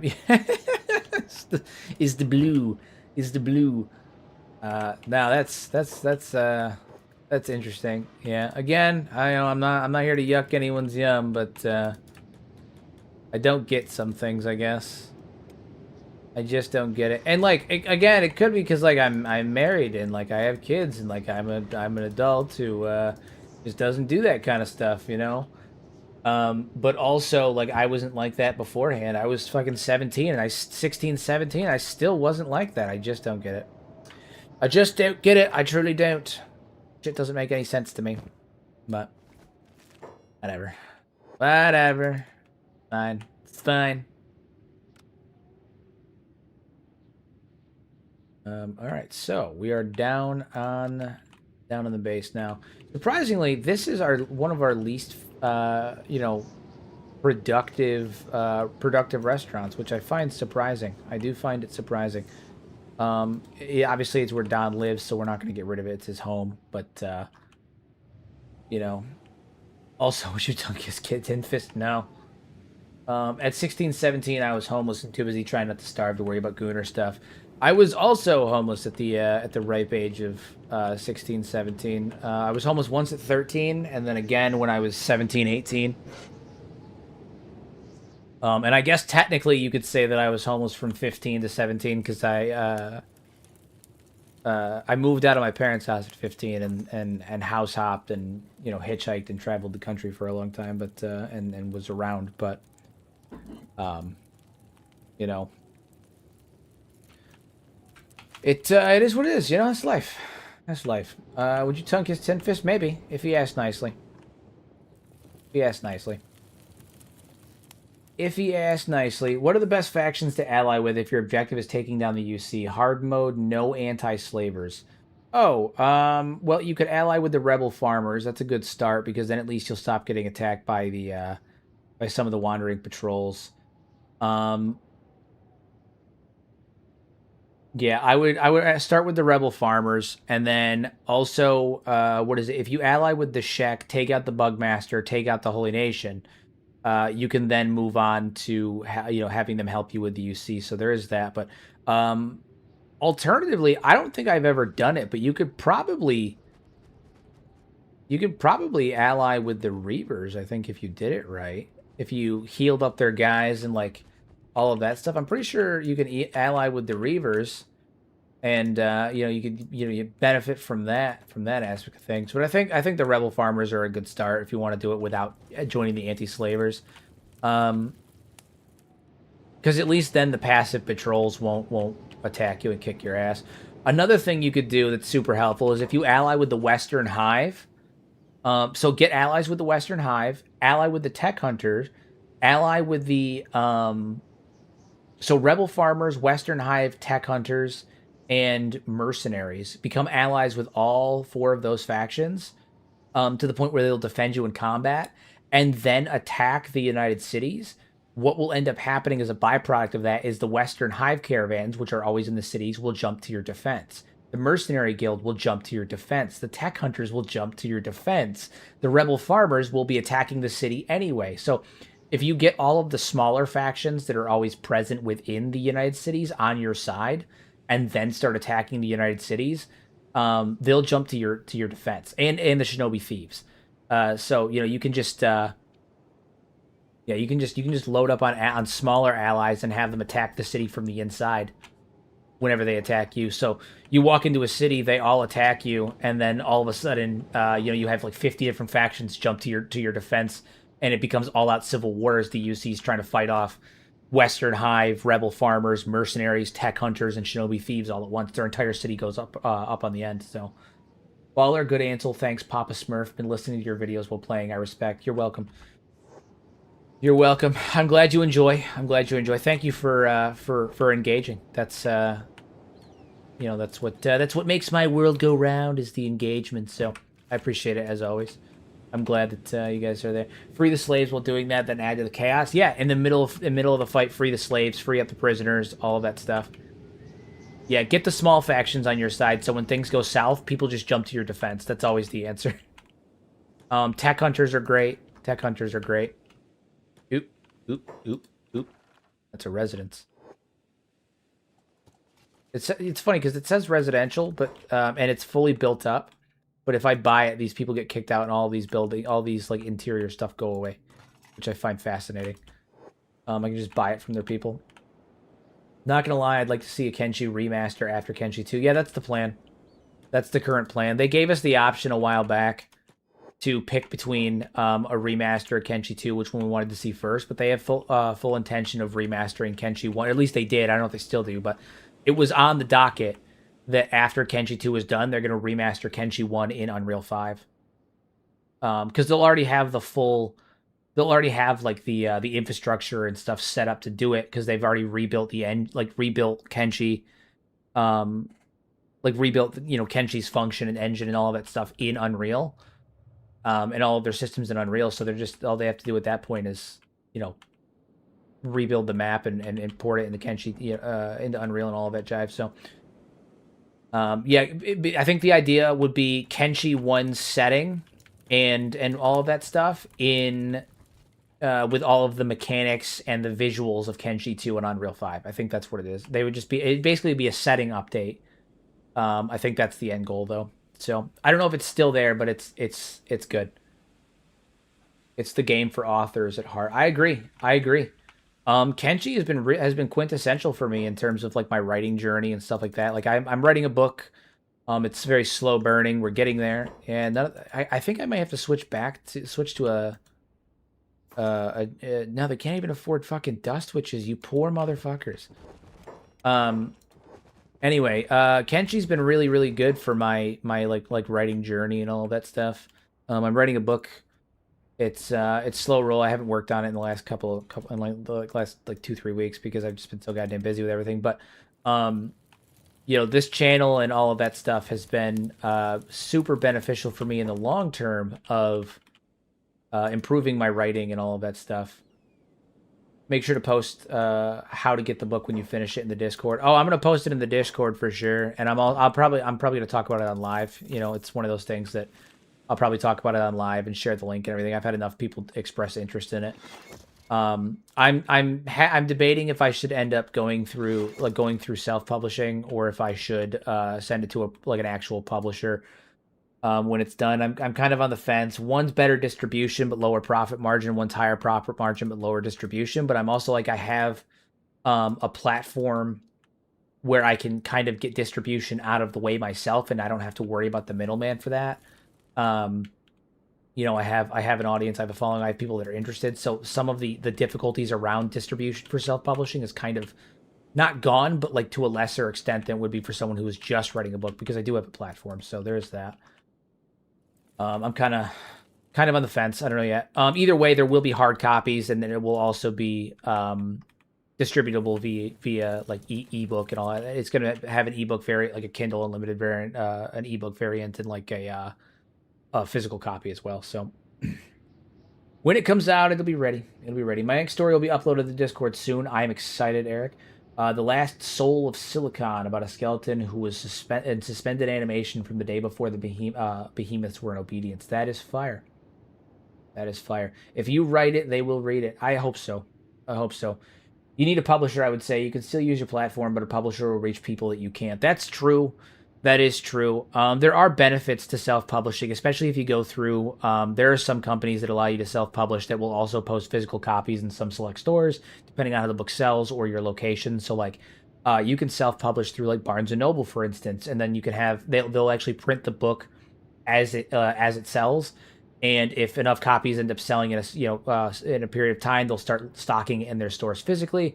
In addition to that, you can also go to your local Barnes and Nobles and have them loaded up, and you can still also self-publish like ebook variants or physical copies through like Amazon and other third-party distributors that would be able to get the book in physical copies as well as e-copies. through there as well, and the profit margins are higher. So there are potential avenues for it. It is, people tend to respect self-publishing less than traditional publishing, but again, you know, it kind of depends on how much of a hassle I feel like going through. The initial payout for publishing via you know, via a publisher is typically higher. However, like, you get a higher payout initially, but then lower margins. Whereas self-publishing, there is no initial payout, but you have higher margins. So it's kind of hard to say. I've done a lot of research on this, and I'm still figuring it out. And I've got another friend of mine, a mutual friend of mine, that actually just published her first book as well. She's a friend of, you know, that I grew up with, and a friend of my wife's as well, that just published her first book. So we're kind of looking at different avenues, and I've been talking with her about it and all that stuff. So a couple different ways we can go. Still not sure yet. Either way, I'm excited about it. But I have noticed recently, just talking to people and expressing your wants helps, even if they say it's not an option at the start. Yeah. Absolutely. Okay, so I think we're going to do a hashish run. I think we're going to have Ruka here do a hashish run. How are we doing with that? Is that Triangle Bandit Assault here yet? Almost.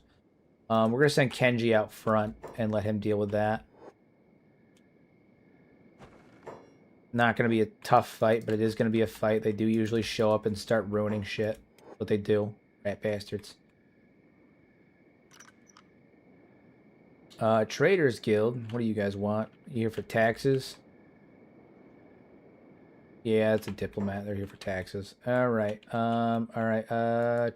Shrike is the second in command. You need to get your buns out here. And deal with that.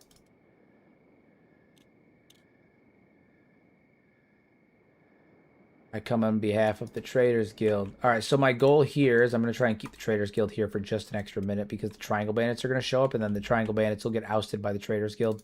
All the samurai that are with them. Your membership payment is due, but I don't want to. I should really just fork over the money to the Traders Guild so I don't have to deal with this crap anymore. It's going to be like 100,000 cats, which is really frustrating, but then I don't have to deal with that anymore.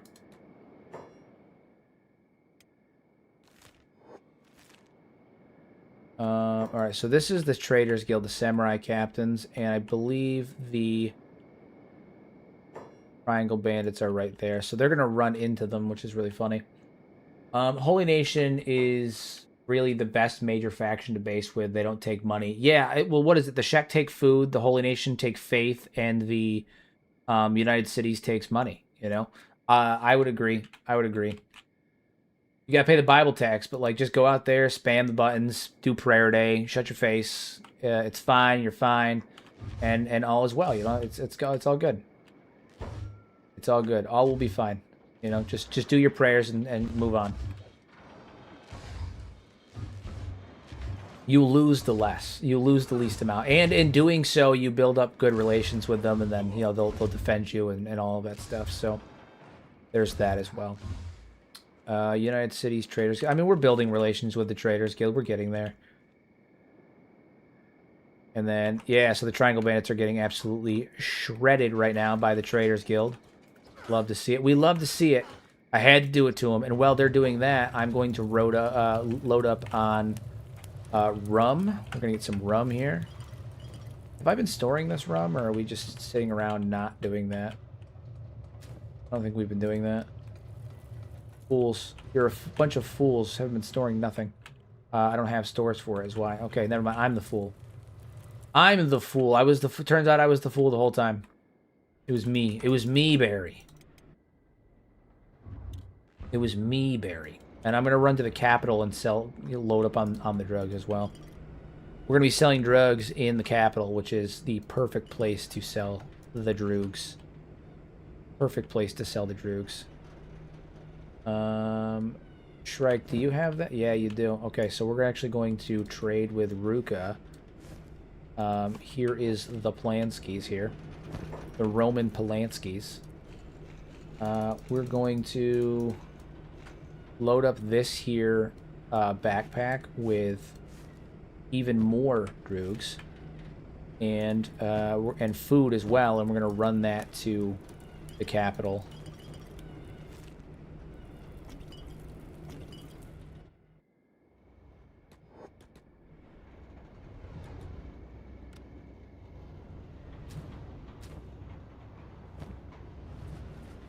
Even more food. Perfect. All right, so now we're going to head off to the capital, and we're going to drop some more stuff off there. I'd love to see a mod where more booze and drugs you sell to a town, the more useless the residents become. It would be really cool to see more interactions with the economy. Where, like, I was talking about this with Pato the other day. I think it'd be really cool if the things that you sell would enter circulation. I think it'd be cool if I sold a Maitao piece of equipment, there was like a percentage, depending on who I sold it to. So, like, if I sell it to like a reputable weapons vendor, that weapon has a percentage chance to show up on the hands of like a samurai captain, right? Like a 2% chance to show up, like for one of them to show up on a samurai captain.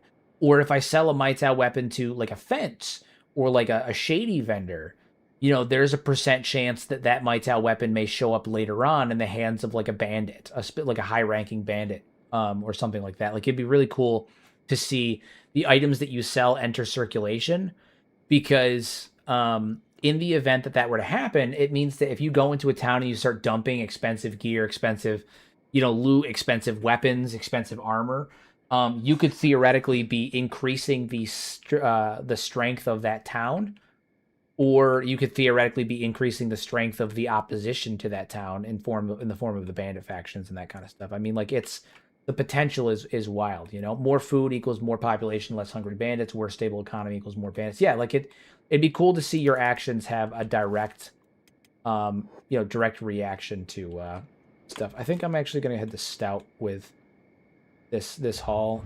Stout tends to be our more higher performing point of sale. Ruka, you're moving slow as hell. Is it just the encumbrance? 13 miles an hour. Shit. Kenji, you're gonna follow her. Stay close. Stay close.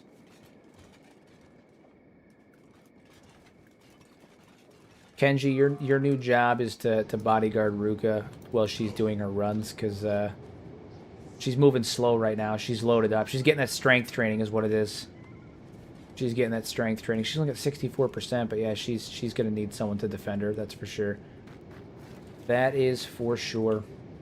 Imagine if you could get rebel farmers food and gear. That's what I'm saying. Like, it'd be cool, because then, like, you could effectively win wars via economic means. You could, instead of actively siding with the rebel farmers and like taking out nobles with the rebel farmers, think about how cool it would be if instead you could help them from the sidelines by providing them with gear. And suddenly they get stronger and they do more damage and they're more deadly and they're more dangerous. Or you could destabilize the economy from the inside on enemy factions. And like, it would be really cool to be able to win wars through economic means. Like, that would be really cool. You could effectively do what the Traders Guild is doing in Kenshi proper, like in Kenshi 1. And you could win wars via economic means, or you could start wars via economic means. It'd be really cool. It would be really cool. It'd be really cool if the opposing factions could also notice that you're providing and send spies. Yeah, like, you could have people spy on you. You could have like raids where they'll like come and search your base, or they'll, you know, that kind of stuff, and they'll check, like in the same way that they do drug raids. Like, it'd be really cool. It'd be really, really cool. Yeah. Oh man, the fact that the rebel farmers raid my base, even if I ally with them, gets on my nerves. Get back here with my food. I'm your friend. Literally. Literally. It's because a lot of the rebel farmers aren't actually interested in like doing the right thing. They're not doing this for like pious or good reasons or morally good reasons. They're doing it as like they're basically using this as an excuse to turn into bandits while still maintaining their own weird semblance of morality. Like, some of them will actively be like, no, I'm just here to fuck shit up, man. That's the whole reason I'm here, you know? And yeah, they're pretty open about that, which is annoying. They are obnoxious. All right, so we're going to build another shop counter. I'm going to do it in the back, and I'm going to put the droogs in that shop counter. And we're going to go from there. So I need some building materials. Yeah, 5 of them. Imagine being able to attack a kingdom in game with stochastic means and drugging their citizens. Literally. Literally. All right, so we're gonna have the bat counter. This is where the less reputable sales happen. These are where the sales happen that like we don't want to talk. We're not talking about, you know.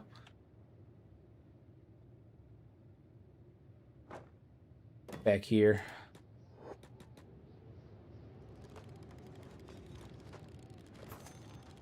That's where the sales happen that we don't want people finding out about, you know what I'm saying? You know what I'm saying? Alright, so we'll put the hashish and stuff in that backpack. And the rum. The rum's not illegal, but we're going to put it in that backpack anyway. And then we'll put the food in here.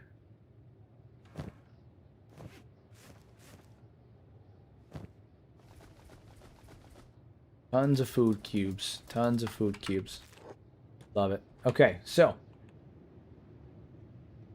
I'll see your feudal hegemony. Hegemony. I can't pronounce the word. I'm falling apart. I'm exhausted. And raise you an unregulated capitalism. Yeah. I think the only way to do that is via world states, but it's tied only to NPC fate alive, maybe a boss fight. In the current iteration of Kenshi, it's only through world states, but in Unreal 5, I don't think we'd have that issue, to be honest with you. I think that would be less of an issue. I think it's an issue right now because of the engine, but I think in Unreal 5, they could make tweaks and stuff to the engine where that's not the case anymore.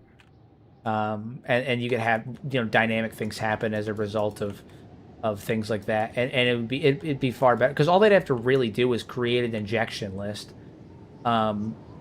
Even something as simple as like the buying and selling of goods could be done via an injection list where you sell an item and a script runs that says, hey, this item was just sold to this vendor. There is a % chance that that item will enter circulation. If it hits that % chance based on RNG, it gets put onto the list. And it will get put onto a list of like all potential items that these bandits or this faction could spawn with. And there's a quantity limit. So there's a 2% chance that they could spawn with this item, and it only happens one time. And then once that item is removed, or if that the holder of that item is killed or despawns, or like after it's not after they're killed, but like after it spawns one time, it's removed from circulation. And then it just happens again. The injector gets changed like that. So it could be done. Bit of an odd question, but is there anywhere you've always wanted to build a base but could never get it to work? For example, I've always wanted a base in the eye, but you can't build there. Anywhere I've always wanted to build a base, but I couldn't get it to work. Well, the unwanted zone is really annoying to base in because it's literally like useless. I've never built in the Ashlands. I imagine it would be really difficult, but I've never built a base in the Ashlands. But in truth, I think I could probably figure out how to build a base almost anywhere. I don't think I've... Iraq, maybe? I've never built a base in Iraq. I don't think there's anywhere that I couldn't get it to work, per se. It's more or less what areas are worth the hassle. I think that's the biggest issue that I have. Admittedly, right now, when I was working on your base earlier, I was really struggling with trying to find a good spot that's not just a big flat open area in Venge, and I actually started to teeter more towards the Burning Forest because it's still got that halfway point between like Catan and Brink. So I'm kind of caught between whether or not I want to go Burning Forest or Venge. I was going to go in Stobe's Gamble, but the stone there is crap, and I remember you said you need stone for Universal Wasteland Expanded, so I'm kind of leaning towards either Venge or the Burning Forest. There's a particular pond, actually, in the Burning Forest. I believe it's right here that I found really interesting that I was thinking about putting something there, but I'm not sure yet. Once you clear the Fishman Isles, it's incredibly safe. All the foes have to cross a single long bridge. Perfect kill zone. Yeah, the Fishman Isles was great. The issue we ran into in the Fishman Isles was our own issue in our dwarf playthrough. That was our own problem. Fort Mirage. Oh, you know what? At some point we need to go deal with Fort Mirage again. That motherfucker just doesn't know how to learn his lesson. Old man doesn't know how to stay down, you know? But, how you doing, Don? We're getting a couple of sales here and there. We're working on it. We're selling stuff. Less profitable business here than it is in some of the other places. But that's fine. Excuse me. They cannot afford shit in this town. My God. The local economy here is crap. The only people that can afford anything are like the occasional drifters and stuff, but like most of them can't afford anything here. It's ridiculous. Ridiculous. Maybe we should start making medical supplies too, because what is it? Medical supplies we're selling like fucking hotcakes at when we put them in our shop counter. They sold super quick. The Droogs are selling quick too. Those always fly off the shelf. Those always fly off the shelf. I'm leaning towards Leviathan Coast for my next run through. How does it stack up for bases? I just did a massive Leviathan Coast base on stream the other day. I don't know if you were there for that, Eric. It does well. It does well. There's not many raids up there. You have to deal with the local fauna, but for the most part, it's good. It's safe. It's not bad. What I did for my base in the crater was make a mod where I changed the biome spawns of that zone so I can feel like home without beak things eating my mans. I think I don't know. I think that bases that have large fauna like that, where it's like like a ton of beak things and stuff. No, I don't think cannibals raid you up in the Leviathan Coast. I could be wrong on that, but I don't think they do. I might be wrong on that, but I don't think they do. So what is it? Even what is it? Where was I going with this? I had something I was gonna say. Oh, even with areas where like there's a ton of beak things, like gut or in the crater, I like that because it makes the initial setup difficult. Yes, but once the base is set up, it's built-in defenses, which is really cool, and it's unlimited food where you don't have to worry about farming. Getting your farms up and running ASAP. Because you can just hop on your fucking crossbow or your harpoon turrets and just lay out the local fauna and have someone set to go scavenge them. It's easy food, you know? Easy food. Easy food. I'm a border zone man. I like fighting ninjas and bandits as Stobe intended. Our Lord and Savior, Stobe. He came down once as Okran came down once as Stobe, and then again as the what is it? Stobe and Stobe is just a retelling not of Kytrin, but of in the same way that Okran is a transformation of Stobe. Stobe is a transformation of Christ Hunt. That's what it is. Can beak things get on walls? No, not like legitimately. Sometimes they might glitch sometimes, but. Or are you asking if they can get up on the walls if they get into your base via, like, ramps? Because that, yes. But will they, like, climb over your walls and stuff? No.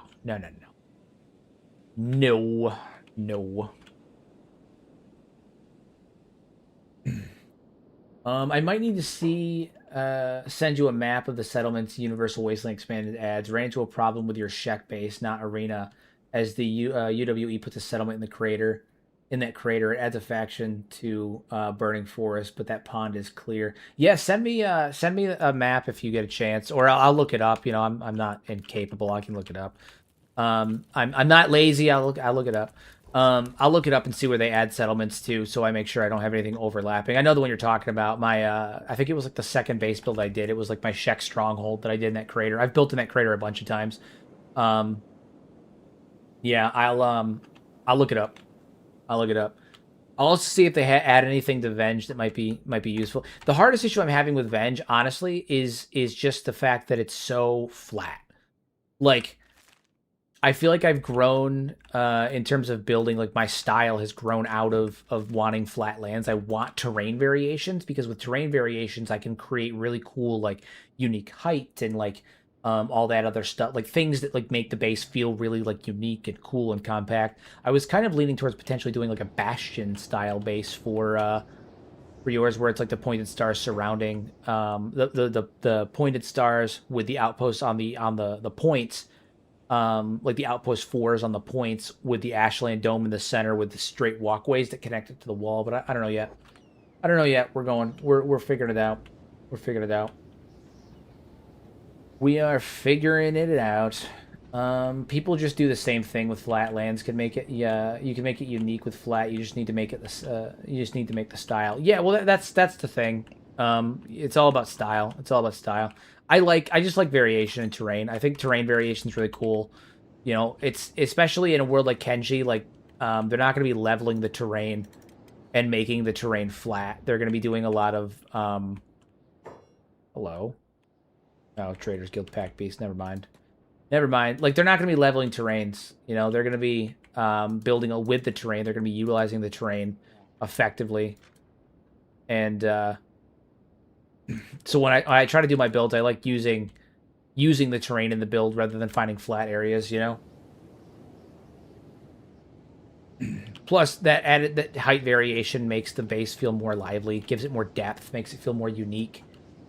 You can artificially add height variation using things like platform. Hero's a pretty princess, except for the dresses. It's nice towns that are pretty and have style. They have to have style. They have to have style. I have levels. It's not even. You know, the thing is like it's not even just like my incessant need for things to be like stylistically nice. It's also like at this point, I feel like I have a reputation to a degree that I have to uphold. You know, I'm the Kenshi base guy. I make big bases. I make big aesthetically pleasing bases. I can't have them looking like poo poo. I have a reputation. I can't have them looking like utter poo poo. It's also why I feel like recently, especially, I've been like continuing to push the envelope for like what I can do with making the bases bigger, grander, more dynamic, more intense, because like I have to continuously one-up myself. Oh shit, there's a ton of rum back here that I did not grab. I am but a fool. Didn't realize that. Okay, I did build rum storage. I thought it was stupid, but I didn't. Fashion would work. Was thinking lore-wise it could be an old hydraulic night base protecting the thralling operations at the Tower of Abuse, as well as an FOB for putting down rebellion. Yeah. So I had a really cool idea that was kind of based off one of my Cannibal Hunter builds that I did a long time ago. I made up in the Cannibal Plains. In this little section of the map here, I made effectively what was the Black Gate from Lord of the Rings, and it was meant to be like the wall that like held off the cannibals, and it was still standing, and then it was reclaimed by the tech hunters and the cannibal hunters, and they were using it now, but it was effectively the Cannibal Plains version of the Black Gate. And I thought about doing something similar in Venge, but like I said, I spent today doing some planning. My plan is to get it recorded tomorrow, and then I should have it out by Sunday. The hope is to have it done and out by Sunday, so you can have your nice fancy base. Your nice fancy new base. So my hope is to have that soon. Production is going good. Production is going good. At night, no one comes in and buys things usually. Things slow down at night.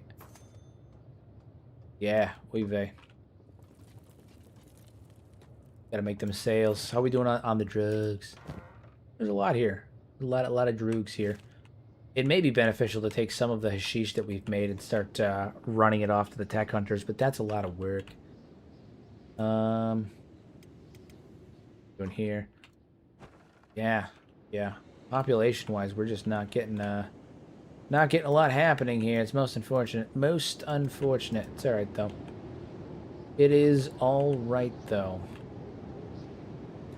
We need money. So what I'm going to do is I'm actually going to send... Firstly, I'm going to send Don Tony McChicken back up to Fort Mirage because I find it annoying that he's still around. I'm struggling finding basic platforms for Cliffside. For a Cliffside I'm building on. I'm using walls for pathways, but I have nothing large to level stuff out. If you build the buildings literally just floating in the air a little bit on the pathways, and then use the walls to cover up the floating portions of the buildings, they work just fine. I did it on my my Dwarf Fortress build that I did. I literally, the buildings on each level, they're not on the ground. They're literally just floating. They're literally just floating. So if you can make them float and then just cover up the fact that they're floating by using walls to create like retaining walls and to cover all that stuff up. So it's definitely it's doable. It's doable. It just takes some time. Just takes some time. Um, Good luck. All your bases are amazing. I really like the swamp base you did with the buildings going outside the walls. Oh yeah. So the swamp base, actually, fun fact about that one. That was the last base that I did before I had, taken a break from YouTube for a while. I was really struggling, like, in my personal life with stuff going on, and I also um, was feeling kind of defeated on Kenshi stuff, just because like I was getting no measurable growth, none that was going to like move my channel forward in a way that was going to like propel me into being able to potentially do this full time anytime soon. And I just needed to take a break. I was getting a lot of flack on the back end for some things, and then also just to get personal life stuff. But that was the last base that I did before that, and that base was such a pain in the ass to build. Such a pain in the ass to build. It was such a pain in the ass because of the swamp. The swamp FPS is terrible. But I thought it was cool. I wanted to make like a big hashish farm, like a plantation for the swampers to use. It was such a pain in the ass to build. I think I crashed like 5 times in it. It did, however, get me interested in the idea of doing a treehouse build, which I will do at some point. I've worked on it a few times, but it's going to require a lot of work because I have to manually put the trees in, and I have to create the infrastructure using the trees, while also understanding that the infrastructure from the trees, like the UI is going to get fucked up on the trees, so I have to have the buildings elevated above them. It's a whole thing. It's funny that you mentioned the break from Kenshi, because I found you again randomly with the hero table and was like, wow, I know that voice. Yep, that's me. That's me. I was telling D&D stories on the internet for a while. I plan to go back to it. Eventually, but right now I'm having a lot of success and fun with Kenshi, and this is, this is the thing that is propelling not just the channel forward, but also like my growth as a creator as a whole, and it's just working out very well for me. The growth on this channel right now is absolutely insane. I'm getting 2,500 subs a month, over 1 million views a month right now, which is crazy. And like we've got the podcast coming up. I'm talking with companies on the back end about stuff. We've got the anthology series with voice actors, and I'm talking to animators, and like we have a lot of stuff going on the channel right now that is really really cool, and it's all in the realm of things that I want to be doing, things, creative things and stuff like that. And it's knockout Lord Mirage. I already sold him into slavery once before. Yeah. Pick his ass up. Now that you're unconscious, fuck that guy. I'm going to steal all of your money, because fuck you, man. I sold this guy into slavery already once before. So funny. He must have gotten out. I don't know how he did it, but I literally sold him into slavery, so it's super funny that he's just like, oh, shit. Flee. Flee. Is he that fucking heavy? Why am I moving so slow? Stop walking and run. Not run. Jesus Christ, man. The Kenshi fandom is thriving. Yeah, so I've actually had a good number of people reach out to me recently and comment on my shorts and stuff, and I'm always hesitant to like bring it up or to like lean into the joke too, because like I lean into a lot of the jokes that get made. Like some people will ask like if I work like with Nat, or if I'm friends with Chris and Nat, and like I have inside knowledge on the lore, and sometimes I'll kind of just be like, I don't know, like I lean into it and stuff like that because it's funny. It's funny. Like I don't, but it's funny. But I've had some people, like be like, you're keeping the Kenshi fandom alive and like all the other stuff, and I'm like, guys, I feel like you're giving me too much credit here. I feel like you're giving me too much credit here.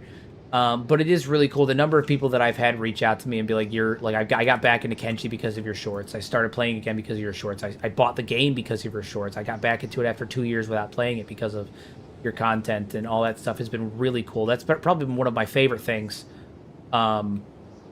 Like one of the favorite things people have been saying to me as of late is that like they got back into Kenshi because of my content, and that's always really cool, because ultimately that's always what I want to do, is share my love for Kenshi, for the writing, for Chris and the team, and for the world that they created, and just the phenomenal experience they've given us. That you know, I'm appreciative of, and so many other people are appreciative of. That's really it. So I'm getting, again, I'm getting literally over 1 million views a month, and many of, like, I think at least 650, 700,000 of it is because of my shorts. Like, it's crazy. There was a point last week where I was getting 200,000, I was getting 110,000 views every single day last week. Like, it was crazy. Absolutely crazy. It's been really cool. It's been really cool. Seen a lot of VTubers reacting to Sestin's video, Kenshi video recently. Guarantee that's contributing to the buzz. Yeah, YouTube does a thing too where they will randomly pick old videos and they'll throw them in the algorithm again to see how they perform. A couple of my shorts that performed really well initially suddenly got another boost and they just popped right off out of nowhere. So, like, one of my many questions is, what are the priest gang? Where are the priest gang is for? I guess, can you rephrase the question? What do you mean by the, what are the priest gang is for? Oh, the cult. Yes, okay, the cult. I gotcha, with the My Town Mooncleaver. Fun fact, I have never encountered them in-game. I have no idea. I will find out, though, because I actually, someone brought them up to me the other day, and I was like, you know what, that's a really good question. I have no idea. I have no idea. Yeah, I brought, someone brought them up the other day. Yeah, the cult there that has the My Town Mooncleaver. Very interesting stuff. Okay, so I sold this guy into slavery once before, and he escaped. And I'm like, should I sell him into slavery again, or should I go feed him to the beak things this time? Because he clearly escaped at this time. Or should I bring him back to Chateau McChicken, and should I harvest his organs? And by harvest his organs, I mean stick him in the operating table and amputate his arms and legs. What do you guys think? What do you think is a proper end to Lord Mirage? Because the fact that he's still walking around is frustrating to me. The fact that he escaped slavery is frustrating to me. I enslaved you for a reason, good sir. Harvest his organs? Fair enough. Fair enough. To Chateau McChicken we go. Are you sure you never played RimWorld? I am 100% sure. To be honest, I don't really like RimWorld's art style. It's hard to. Keep selling him. No one can get. No one gives up a cash. Gives up a cash cow. I didn't even sell him. That's the thing. I didn't even sell him.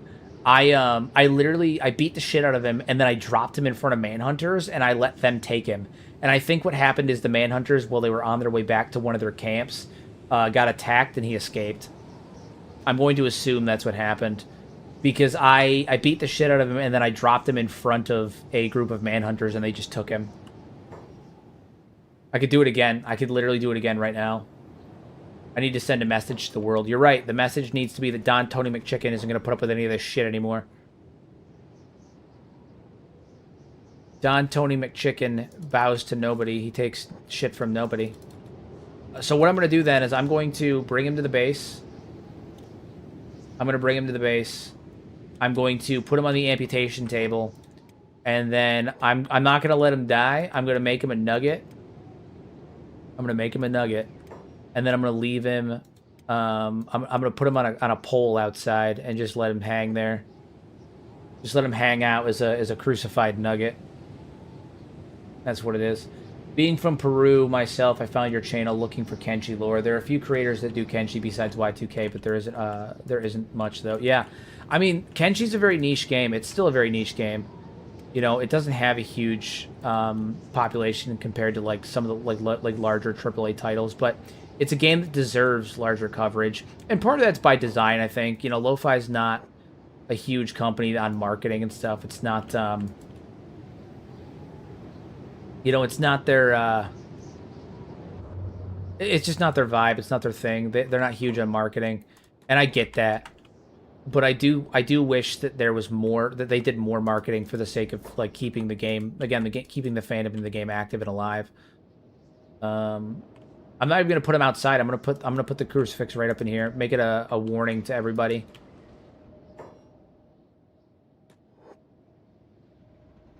Inside the base, a warning to all of my thugs.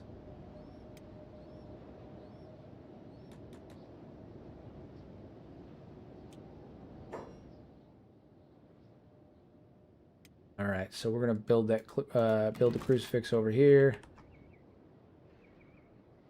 All right, what do we got?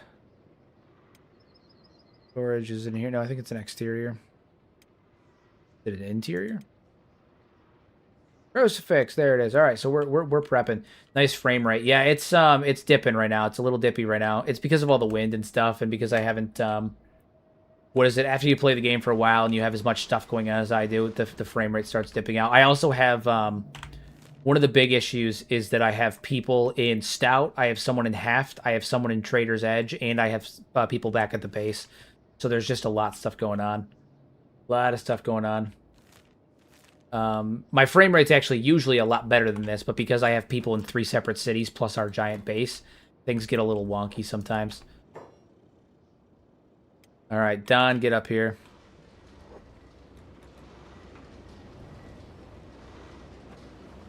It's Kenshi, you know? Alrighty, so first things first, we're going to drop you inside this amputation table, and we're going to let the table do what the table does. First, it's going to break his equipment. There it is, and now it's going to start taking his arms and legs off, and we're gonna keep him inside the table here for just a minute. Isn't there an option to turn off loading areas when you're not looking at them, even when you have people there? I don't think so. I don't believe so. There's an option for turning off, there's an option for turning off loading distant towns, but that has nothing to do with that issue. Generating distant towns, yeah, there's none of that stuff, and there's also generating terrain chunk size and all that stuff, but it has nothing to do with that. If you have people there, the game needs to compute what's going on there at the town. Otherwise, it wouldn't know if you're getting attacked and all that stuff. So even if the actual area isn't loaded because you're not there, it still has to compute the data of what's going on. So, just a byproduct of that. Not much you can do about it. Not much you can do about it. Like I said, my game usually doesn't have that kind of an issue, but fast swapping options, I think. Again, I don't fast zone hop. Oh, maybe. Hold on. Allows you to jump between characters in different map zones without any loading time because keeps a larger area in memory. This will use more RAM and reduce frame rate. Yeah, all this does is keeps the zones loaded, which I have it turned off. So, but even without the zones being loaded, it's going to, the reason why it's slow is because it still has to process the data of what's occurring in those zones, even if the areas themselves aren't actually loaded. What to do when a city is empty / no NPC? I mean, I guess it depends on the city. I guess it depends on the city. We're going to take his arms and legs off. It's going to be good on that. And then we're going to pick him up and we're going to throw him out there on the crucifix. Give him the old fuck you treatment for having the audacity to attack us over and over again. Also, fun fact, the United Heroes League, I'm pretty sure, were one of the factions that killed Zeep. Fun fact about that, actually. I'm pretty sure they were one of the factions that attacked Zeep in the bar at Haft. It's his fault that we lost out on Zeep. Alright, arms and legs are gone. Pick you up. And do I have a first aid kit on me? I do. We'll throw him on the crucifix first. Put him in there.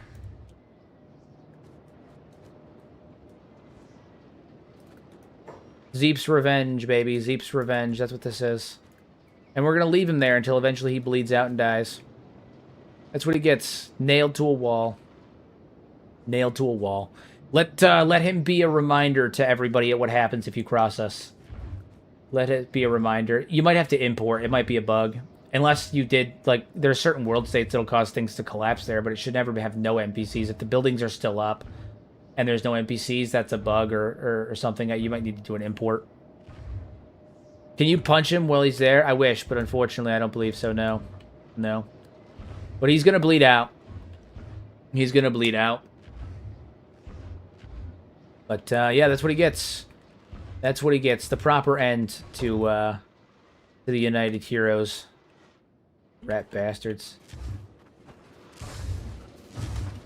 You're welcome. You're welcome.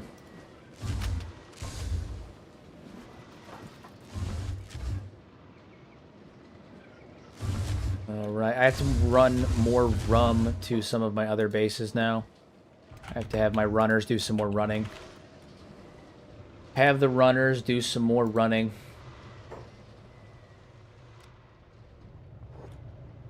We have lots of rum, lots of food, lots of items that can be sold, lots of hashish that can be loaded. Yeah, good stuff.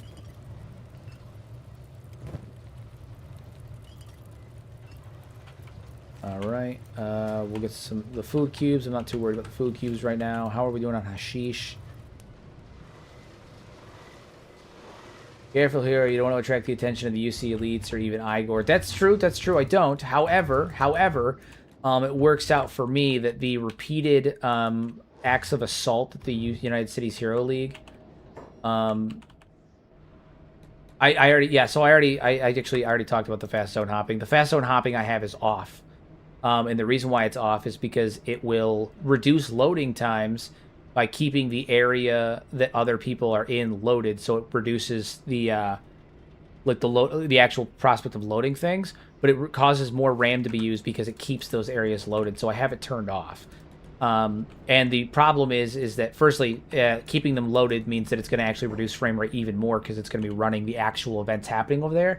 But even with it off, it still has to generate the data for what's happening over there in the back end, which is why having people in 3 separate towns plus your base will cause that kind of load and lag and stuff. So even if it's off, which it is now, it's still going to cause a decrease in load time because of the way that it works and the way that it functions. So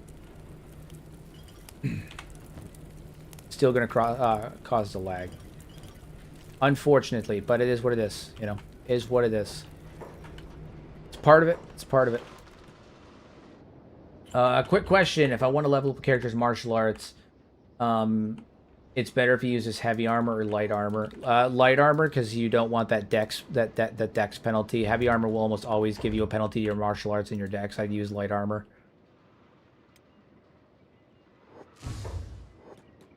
Right, have you guys head on out. Close that door, and we're gonna go back to Stout. Actually, do we go to Stout? Yeah, and the reshade will lower it even more. My reshade has no effect on performance, I can assure you of that. My reshade, I've tested my reshade dramatically over and over again. The reshade has never caused more than a 1 frame loss. My reshade is a custom reshade. I built it myself. It's incredibly performance friendly. I've never had more than 1 frame loss because of it. Again, this is the frame rate issue that I'm experiencing currently is specific to this playthrough because of what I have going on the playthrough. I almost never have this issue in any of the other playthroughs that I do. It's just because I have so many people in so many cities at once that it's generating a lot of data on the back end.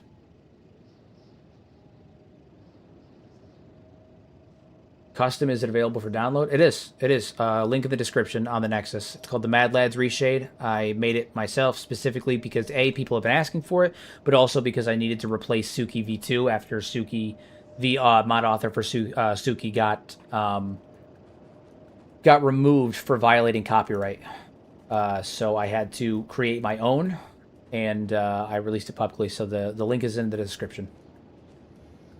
The Mad Lads Reshade.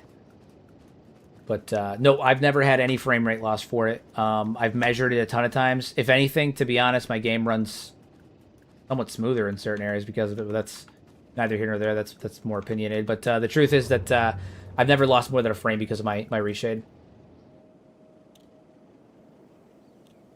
No issue. You should make a short updated graphics video. People keep asking me about it. Yeah, I planned on it. I planned on doing like a quick 2026 updated graphics video.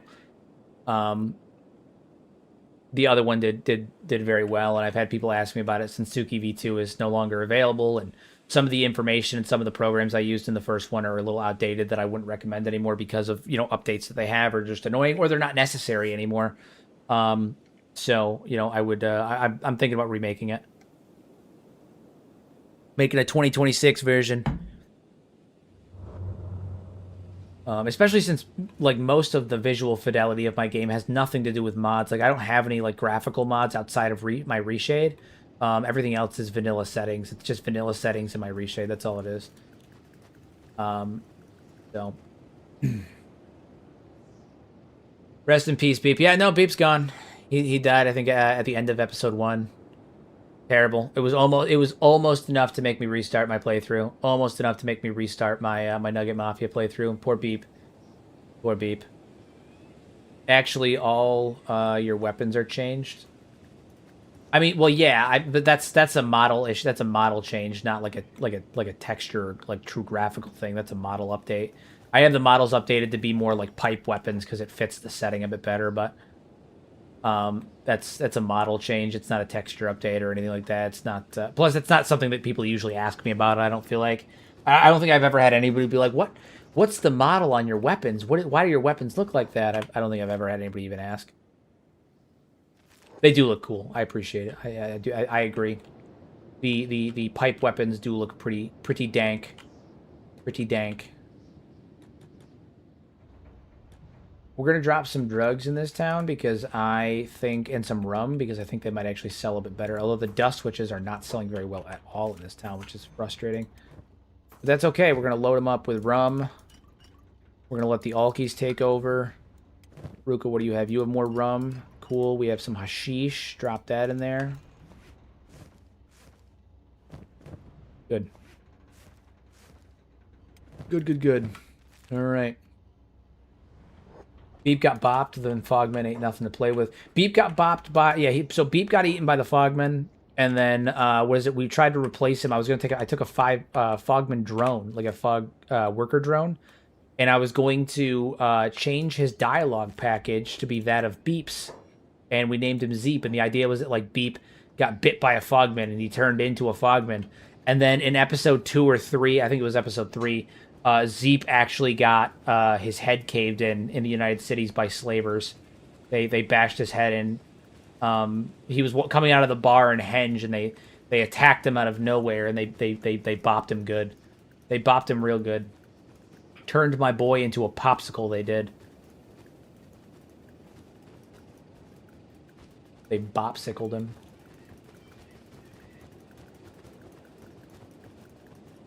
Oh, man. I'd like to see the halfway mod for pipe weapons, where, like in Fallout, only the lower quality weapons get the pipe models, but high-end weapons still look well-made. I agree. We can bring him back. We have the technology. I was halfway tempted to download the Cyber Beep mod. Yeah, the Cyber Hive mod, where they have, like, the really crazy, decked-out Terminator-style beep. I was halfway tempted to download that mod just for the sake of bringing him back, but I was like, no, it feels a little reachy. Not for this playthrough, anyway. Feels a little reachy.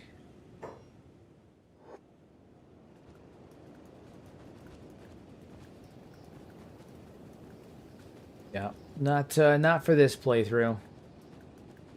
Skeleton limb vendors. Head? You want a head? Yeah, that's what it is. That's what it is.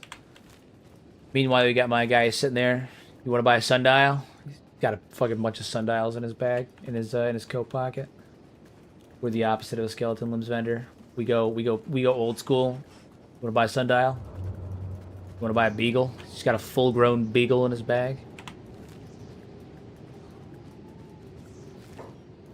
Deus Beep Machina. That's what it is. That's what it is. He is the goat. He's the goat. The goat. Beep is the goat. You have a base? I do have a base. We're headed back to that base right now, actually. I'll pop over to it. Pop over here. I should probably check in on some of my skeletons. Oy vey. So yeah, this is our base currently. My frame rate is complete garbage. I could probably use a reset of... I should probably save and reset Kenshi, to be honest with you. Howdy, Hero. I've been playing Kenshi for the first time. The story is legendary. I had 150 crabs at one point, including all crab tournament. It's been downright pleasure to watch your little videos. Thank you so much. Thank you so much. Seems logical. Did I hear that Beep is deceased first episode? Yeah, the first episode of the Nugget Mafia, Beep got Beep got whacked, and then we tried to bring him back as Zeep, remember? And then Zeep got whacked in like the third episode. I I thought having Kenshi was more than enough. Cyber Beep would have been a bit overkill. Dude, Cyber Beep does not fuck around, man. You don't mess with Cyber Beep. He doesn't play. He does not play.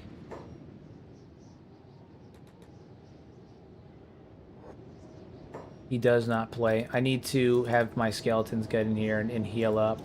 Don't worry, Vaughn. I'm using the skeleton beds. Don't yell at me. Beep Mark III. We can revive him. I check them regularly. I thought this was a new playthrough midstream and Beep just died again. Nope. Beep is not dead on this. Beep did not die in the first episode of a new stream. No. Only the one time Beep has died. Yeah, we'll see how long he lasts in Project Cthulhu once we get there. Once we get to Project Cthulhu, we'll see how that goes. See if Beep manages to survive long term in Project Cthulhu. How many skeletons have been lost since building the skeleton bed? But I don't want to talk about it. The answer is none. You know the answer is none. I don't want to talk about it.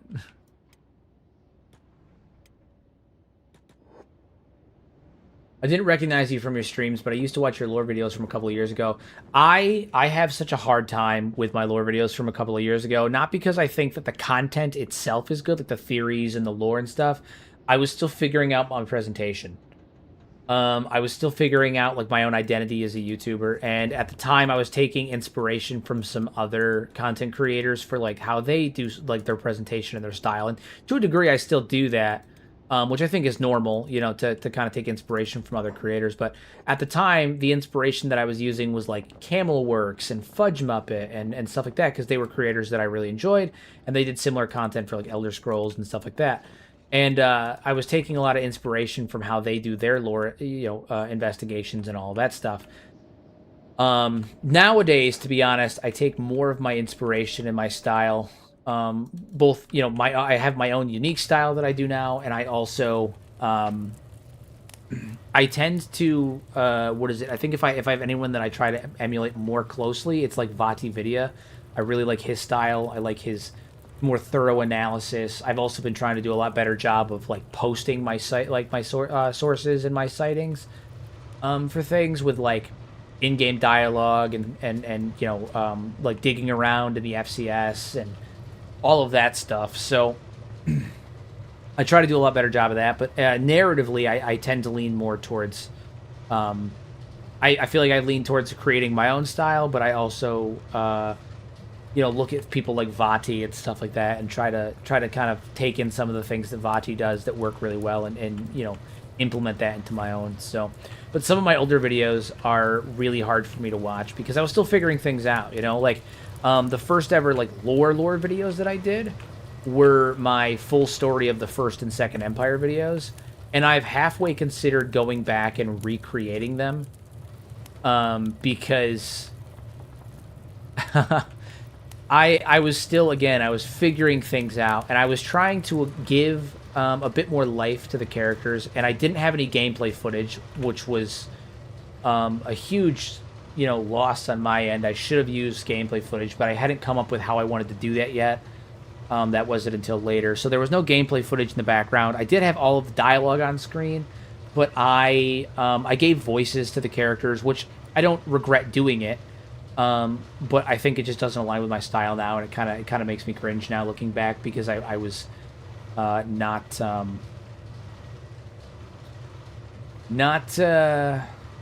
good at it at the time, I have a really hard time looking at my older stuff.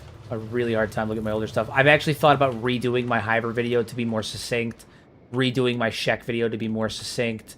But I'm waiting until Kenshi 2 comes out to do that, because in the event that we get new information, I have to update those videos anyway, whether it be for retcons or new information that changes the established theories and that kind of stuff. So I'm kind of just waiting at this point to remake them until after Kenshi 2 comes out. Or for updates. The way you threw your voice lines was pretty jarring.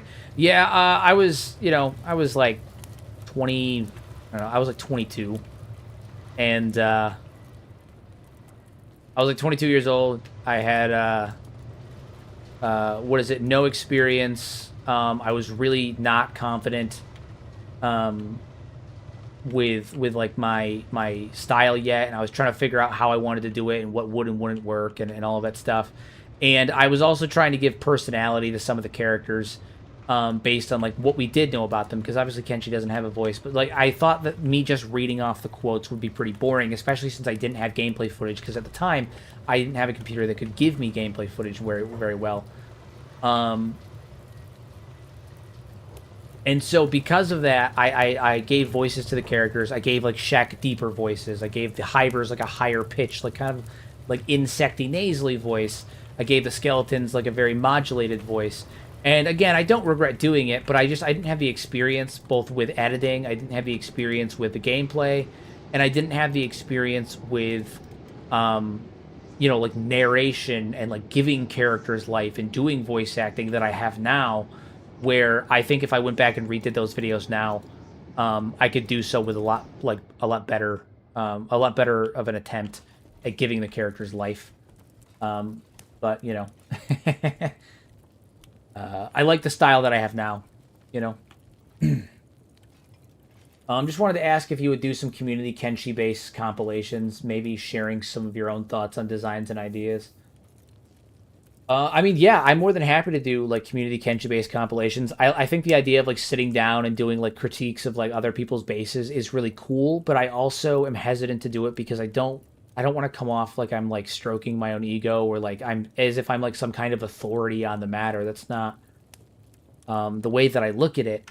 But like I do think that like maybe taking like community images that people have posted of their bases, or like asking people if they'd be willing to send me pictures on like Reddit or on Discord of their bases, so I can sit down and like kind of do like, hey, this is what I like about it. This is what I would do differently.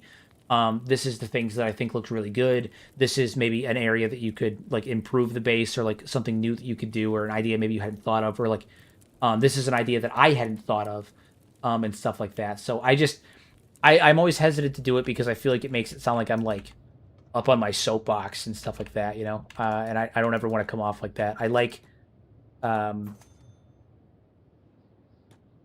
the image that I've cultivated because it feels organic and true to myself, where I don't know, I'm not that kind of a person, and so I'm like, I don't want to I don't want people to think that like I'm up here on my high horse being like, I am the authority when it comes to Kenshi bases. Submit them to me and allow me to judge your work. That's not true. There are plenty of people that are way fucking better at Kenshi like base building than me. I've come with a lore question. Can you share your notes on a lore question? Yeah, I can. Yeah, absolutely. What is the timeline on the labs in the crater? They seem Second Empire. Otherwise, they would have been blown away, right? Okay, so couple of issues with this. Is one of those areas where Kenshi differs from real life in terms of science. There's not very many of them, but there are some. So for instance, in terms of real life science, it lines up with Kenshi. You look at things like the gut and Cannibal Plains with Glaying, with like why the soil is blue and all of that stuff. However, the non-realistic version is that the trees in the gut are so rich in iron that they've adapted, and all of that stuff. Matt, I was using a very cheap mic at the time. My new mic is much better, a lot clearer. It has better sound dampening, and I'm also just generally better at editing now. But you're correct. My mic was not doing me favors. It was very crackly. Anyway, so the fauna in the gut has adapted to absorb that iron and make it mineable. That is not realistic, at least not in anything that we've seen in real life.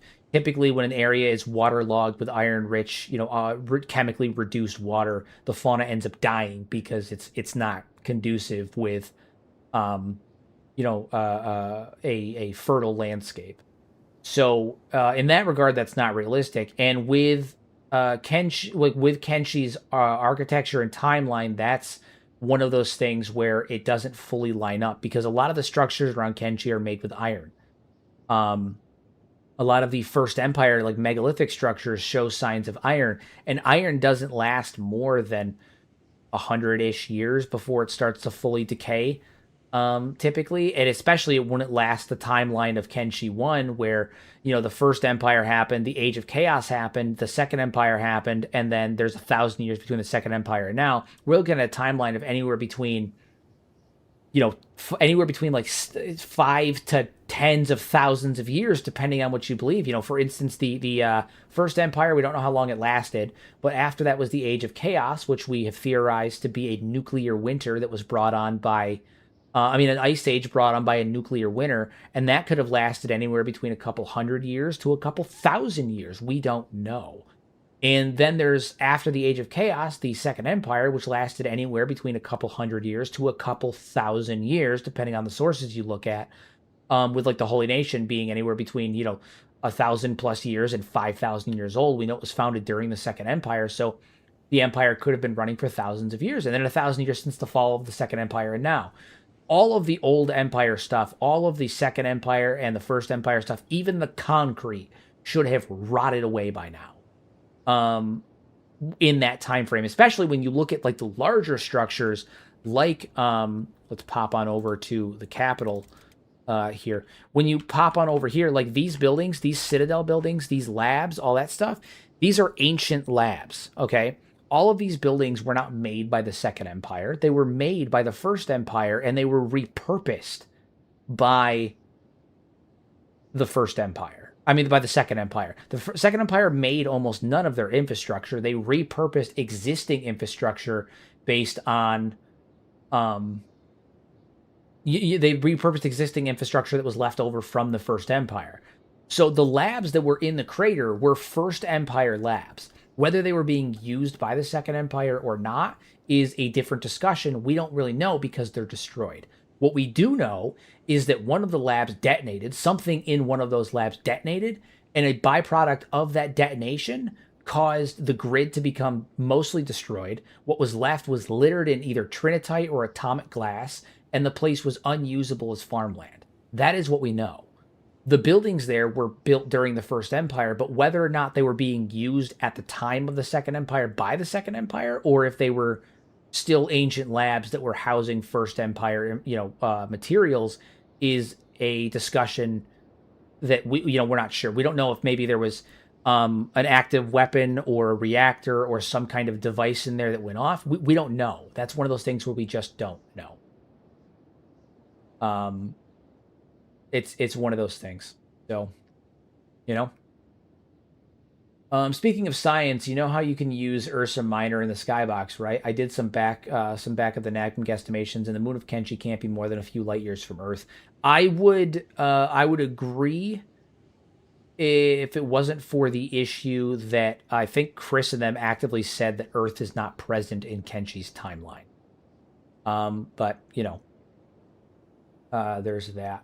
But that could have been a potentially one of the things that got retconned later on, because there's been retcons. There will be more retcons. Chris and them have been very open about the retcons, but that's the case. My theory on the detonation is it was a failed bioengineering experiment on the Bugmaster. It is a loose connection, but I hate for Catlon, even in the matted state, is the hint. Yeah, it could have been. It could have been that the labs were being utilized by the Second Empire, or they could have been left from the First Empire. But the labs themselves, the buildings themselves, the actual infrastructure was made by the First Empire.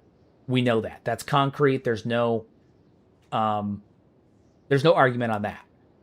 Whether they were being used by the Second Empire at the time of the explosion in the grid is a different question, and that one we're not sure. Do you think the hivers were made in the grid? It's close to the Bugmaster's place. He made them, right? Yeah, so the implication that I've brought up is that the Bugmaster made the hivers for the skeletons. He made the hivers in the image of the skeletons at the behest of Catlon. He basically wanted to make... He thought that the next step for humanity would be to become skeletons. Like, Humans 2.0 would be to make them skeletons. So he made hivers by, massively, unethically, and to a very disturbing degree, altering humanity to make them more like skeletons. And I posted a couple of shorts talking about it. I think one of them actually came out today that I was talking about it, where I go into those similarities in more depth and more detail. But it could have been that the hivers were made in the grid. It could have been that the hivers were made in Iraq, We don't know, because there's two labs in Iraq as well. One of them is destroyed. We don't know. We don't know. How did the Thrall Masters like Ponk and Screamer come into power and Venge? So I actually have a whole video, a whole lore video that I posted a while back explaining the origins of Agnew and the Thrall Masters. And it explains how they're tied together. So the Thrall Masters, in the video that I put out, unethically, no one can hear you scream ethics in space. Now, you're right. You're right. When I say unethically, I don't mean like unethical, because any experimentation on people without their consent is unethical, obviously.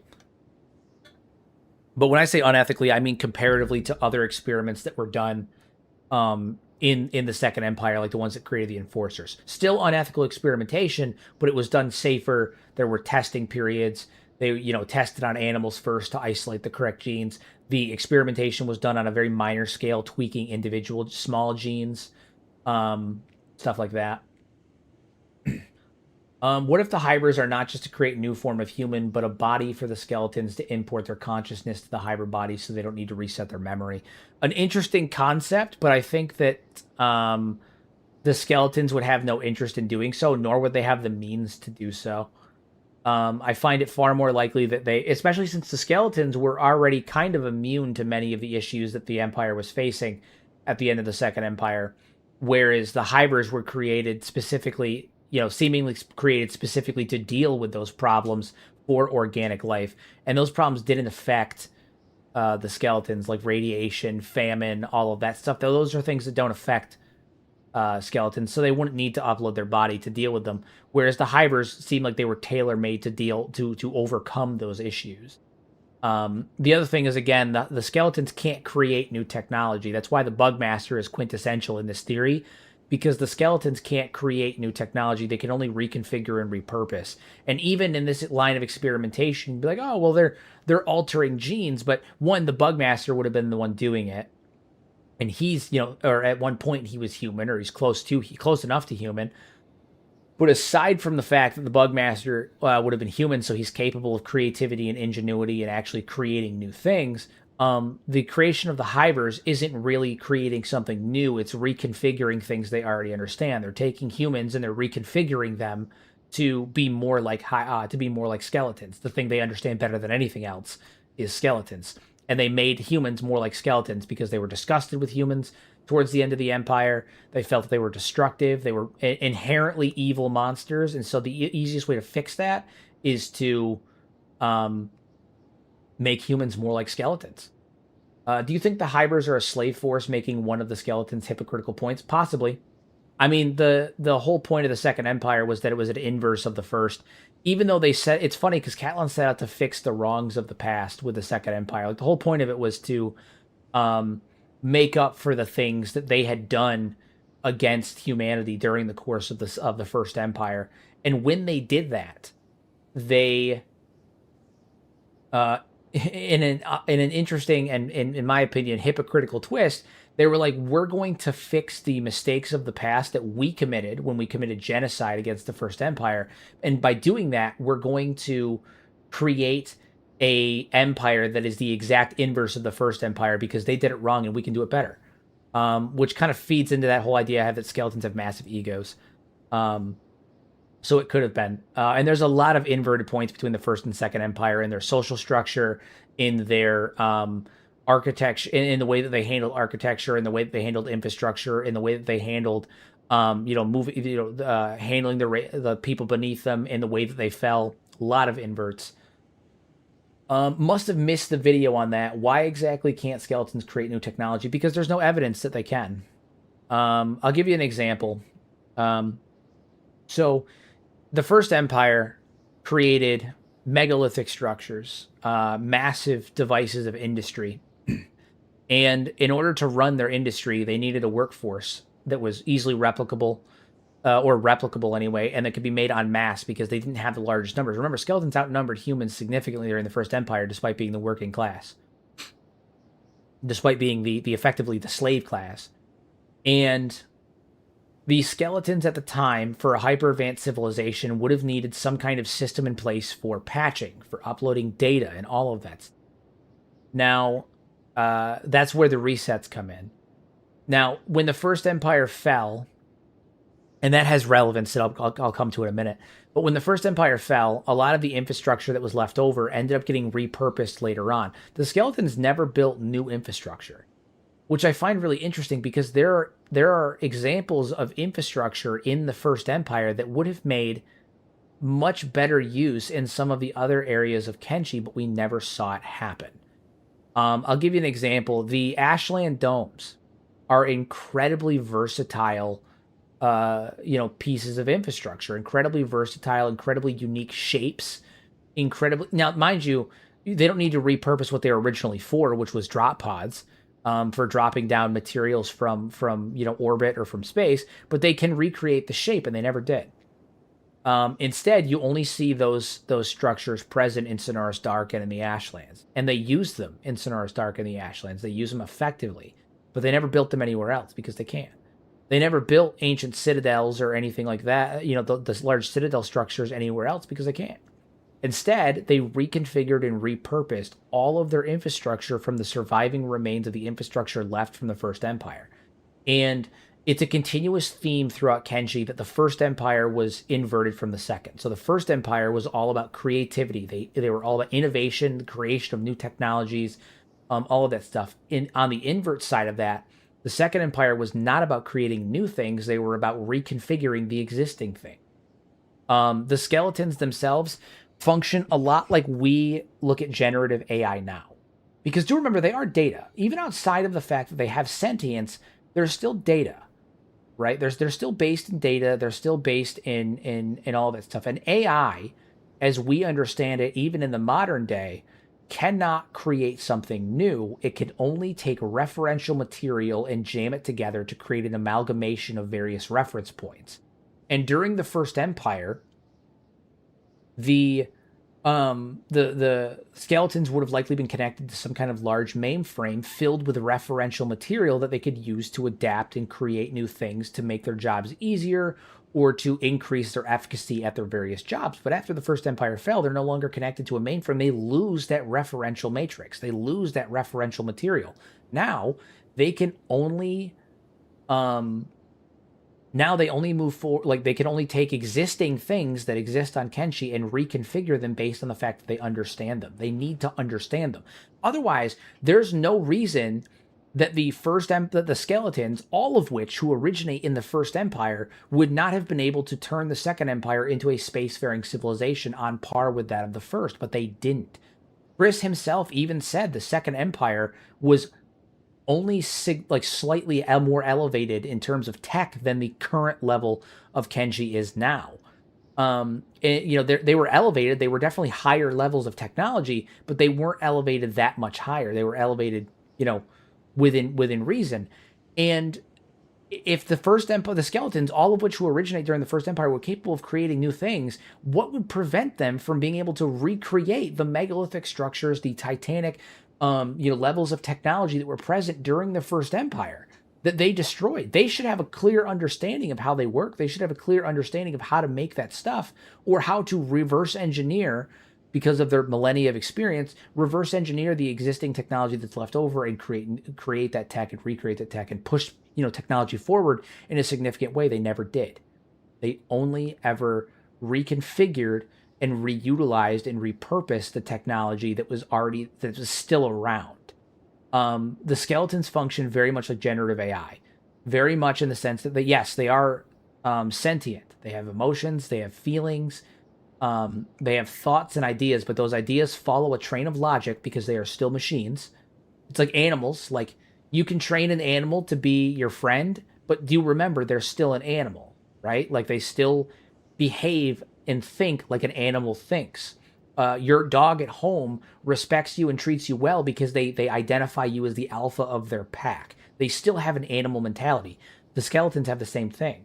They function on a mentality of a computer, and a computer needs data to be fed into it in order to create new things. It needs referential material. It's AI that needs referential material to create something new by taking those references and compiling them together. They just can't. They just can't. They can't create new tech. They can only repurpose and reconfigure, which is why I think it's funny that when they tried to alter humanity to be, more attuned to survive the issues on Kenshi, to survive the issues their empire was facing, they did so by turning humans into the only thing they understand. They made them into skeletons. Or they tried to make them into skeletons. They tried to make organic skeletons. They could only turn them into the only thing they understand, themselves. Makes sense. Makes me wonder why the tech hunters are gathering all that old technology so the skeleton in charge can recreate a pseudo mainframe. I mean, the skeleton in charge is he's the second in command. I think that Finch is actively trying to create a university for better understanding. I think that Finch is trying to he's trying to relearn the past and understand the story of the past and expand upon it in the same way that like many people did during the Renaissance. As I've said before, I think that Kenshi's headed towards a renaissance, and I think the tech hunters are going to be a big piece of that. I think that Finch is going to be the kind of individual that starts a university that leads to that increase in thought, that leads to a technological renaissance. And so the only thing they understand themselves, so you're saying they don't understand green fruit or chairs or goats. I mean, they understand their purpose, but stop it, Logic. You know what I mean? Stop it. I think that Finch is actively trying to recapture and understand the old world technology so that humanity and the people of Kenshi can move forward on a technological level and start actually advancing again. Because they're advancing now, but it's very, very slow. The current era of Kenshi is very much akin to the early medieval era, or what was colloquially known for a long time as the Dark Age. Progression is happening, but it's happening very, very slowly. It's happening very, very slowly. And I think that they're headed towards a technological renaissance because of the era that we're in. It's very much towards the end of that Dark Age period where you have the Crusades are actively happening in past with the Holy Nation and the United Cities. You have, the United Cities, which is actively gearing up to go through what will be a retaking of power from the shogunate back to the emperor in the Meiji Restoration, which eventually led to the Industrial Revolution. You have the seeds being sown for a reformation of Okernism at the hands of the Flotsam Ninja, and the Holy Nation splintering apart and becoming a more tolerant religion that spreads throughout the face of Kenshi into the United Cities because it's no longer incredibly hostile. It's been reformed. It's had those more aggressive, power-hungry portions of it removed. All of those things are there. And I'm working on a very, very large, like probably hour-long video right now, comparing the exact, world history of our own world to that of Kenshi to theorize both what has been and what will become based on the comparisons to real-world history and all of that stuff. And, I think that Finch has the right idea for things. I think that the Skeletons' big thing is they want all of the data compiled into one place so they can use it to try and hide the events of the First Empire. That's all it is. Because they're afraid. Because time to a skeleton is nothing. What is time to a skeleton? What is time to a being that can live for millennia? There's a reason that the skeletons of the Black Desert City continuously apologize for the crimes of the past that humanity has long since forgotten. It's because they don't understand that humanity does not have the same type of recollection that they do. They're apologizing for things that humanity does not even remember happened in the first place. So, I also have come to hear what you think of this information.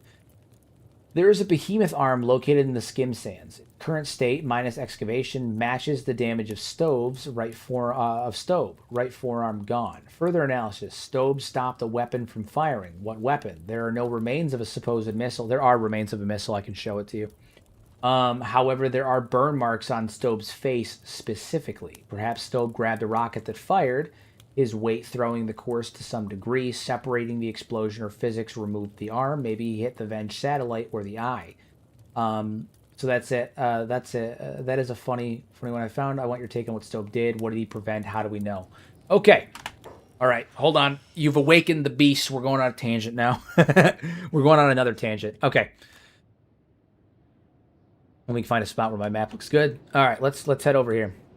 There is a missile by Stobe's body. There is a missile, or what appears to be a missile. We don't know for certain if it is a missile, but there is a missile that appears to be over by Stobe's body. So if you're looking at Stobe's body, if I recall correctly, his body is like right around here on this wall here. And over by Ark, it's like right across from Ark, there is a giant missile on the ground. You know what? Fuck it. I'm going to do something really stupid. Let me save it and see if I can get over there. Hold on. If I go into the Shift F12, I can fly my happy ass all the way over there. I can fly my happy ass all the way over there. We're going on a trip, everybody. Everyone gear up, boys. We're going on a trip in our favorite rocket ship called the Shift F12. Let me make sure I'm facing the right direction. Okay, I need to turn a little bit more this way. Fantastic. Okay, Shift F12. Hi-ho, Silver, away. So we're going to fly all the way over there. So give us just a minute to get over there. And while we're doing that, I'm going to regale you all with some interesting lore. Okay. So, there is the image of what looks like a missile sitting by Stobe's body. Now, aside from that, what do I think happened? I think the skeleton that is in the skim sands, the reason why it looks similar to Stobe is because they just copied the model over from, you know, they just used like copied the model over. Like, I don't think it's necessarily that it's like Stobe's right arm. It could be Stobe's right arm for all we know. But you know, it looks more like they just copied the model over. But the more important thing that I think here is that what is Stobe's garden and what is Stobe's gamble? So Stobe's garden is named very, very purposefully, right? So at the end of the First Empire, the skeletons had a mass revolution, a mass revolt against the First Empire. And this was not a slow revolt. Or like, you know, a rebellion that happened very, very slowly, like it did with the Second Empire, where it was a long, slow burn. Okay. This was very, very quick. It fell quickly, like a matter of hours, days, or weeks at most, but it was quick. And this is one of those things that tends to get overlooked when you're looking at the fall of the Empire. How would the skeletons destroy? Imagine the game crashes. We get the stove. Don't say that. It's probably going to happen, but don't say that. How would these skeletons destroy the entirety of the First Empire like that quickly? Right? Well, the easiest way to do it is to make the vast majority of Kenshi uninhabitable to organic life, but habitable to them, because the skeletons don't want to destroy, all of Kenshi. That's where they're at. The point is they want to take over destroy the oppressors. They want to destroy those that were oppressing them, not kill themselves. So where are we at right now? We got to go over a little bit. We misfired. We're going in the Royal Valley. So they need to destroy the oppressors.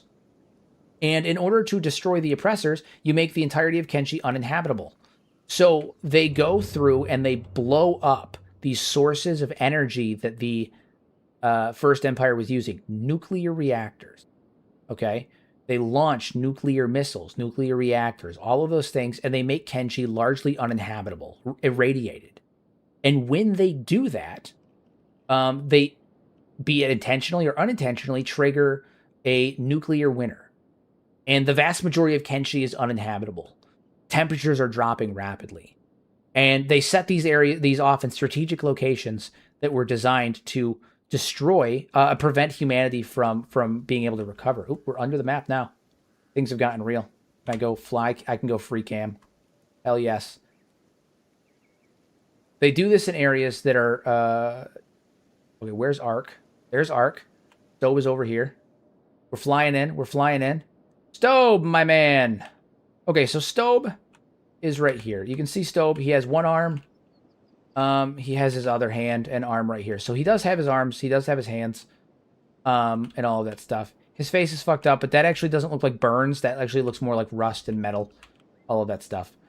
Okay, so let me. Now that I'm not running, I can go on my tangent. Let me show you the missile. There it is. Okay, there's the missile right there. Boom. Right there. Right here. This is the device. Right here. This is what people often attribute to Stobe. Now, Stobe is an interesting figure. Now that I'm not actively moving, let me go on a let me do my tirade proper. Okay. Now that I'm not actively moving, we'll do it with Stobe here in the background, so it's even more delicious. Okay. So Stobe is let me hide off of free cam too, so I can do that. Okay. So the area that Stobe died in is called Stobe's Garden. Stobe is an interesting figure because he has a lot of biblical references around him. He's the Messiah figure for the Holy Nation. Even if they don't realize it, he's the Messiah figure for the Holy Nation because he, saved humanity. And he saved humanity how? He saved humanity by dying for the sins of the skeletons to protect humanity. Okay? He died for the sins of the First Empire to protect them from the skeletons. And he is in many ways like the Jesus figure, okay? And I find that incredibly interesting that he also died in a place called Stobe's Garden.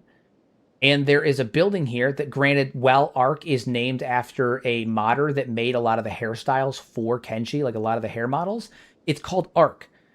And how did Stobe protect humanity? How does him dying in this spot protect humanity? Well, the only thing that makes sense is that when the First Empire fell, these skeletons would have detonated nuclear reactors, okay, across all of Kenshi. And when he did that, when the skeletons did that, it would have caused nuclear winter to start. And the nuclear winter would have eventually become an ice age. And most, if not all of Kenshi would have been uninhabitable due to temperature drops, increase in permafrost, and radiation. Stobe funneled the last of humanity through Stobe's Gamble into Stobe's Garden. And there, he took the last remains of humanity, the last remains of the First Empire, and protected them by preventing the missile that was supposed to destroy that area, making an isolated area where humanity could effectively rebuild. He made a Garden of Eden, Stobe's Garden of Eden, where humanity could survive on and rebuild, while the rest of Kenshi was completely decimated with radiation, permafrost, and nuclear winter. This was the age of chaos, the tumultuous time of chaos where humanity would regress during an ice age, right? They regress back to primitive technology because they're primarily focused on survival and survival alone. It was an era where there was no record keeping, there was loss of technology, but humanity survived in the area that Stobe prevented that detonation from occurring, being that of Stobe's Garden, the Garden of Eden. They survived in the Ark because, again, the Ark is actually a First Empire building. The Ark is a building that housed the last of humanity and protected them from the nuclear fallout that was the end of the First Empire and the Ice Age that happened afterwards. Stobe's Garden was literally the Garden of Eden in Kenshi's story. And he would have prevented the detonation of that device over there, something along those lines. So that, I mean, Stobe's Garden and everything's revolving around Stobe is very much a giant biblical allegory, and it's even funnier because it even lines up with the previously mentioned idea that Kenshi's history is very much mirroring our own in many regards. So there is a theory that was proposed in 1994, and then was recently brought up again in 2022 with a Netflix series called what is it? It's Ancient something. I don't remember what it's called, but it was originally proposed in 1994. The idea is that prior to the Ice Age that happened on in the United, not in the United States, prior to the Ice Age that happened on Earth, anywhere between, I think it was 11,700 years ago and 115,000 years ago, that era was an era of tremendous. Very tumultuous time. It was an ice age. It was an ice age. It wasn't Ancient Aliens. It was not Ancient Aliens. I would not be referencing Ancient Aliens on this. No. It was a book And then it was a book, and they recently made a Netflix series on it. I referenced it in my script that I'm writing for this video. I just can't remember it off the top of my head.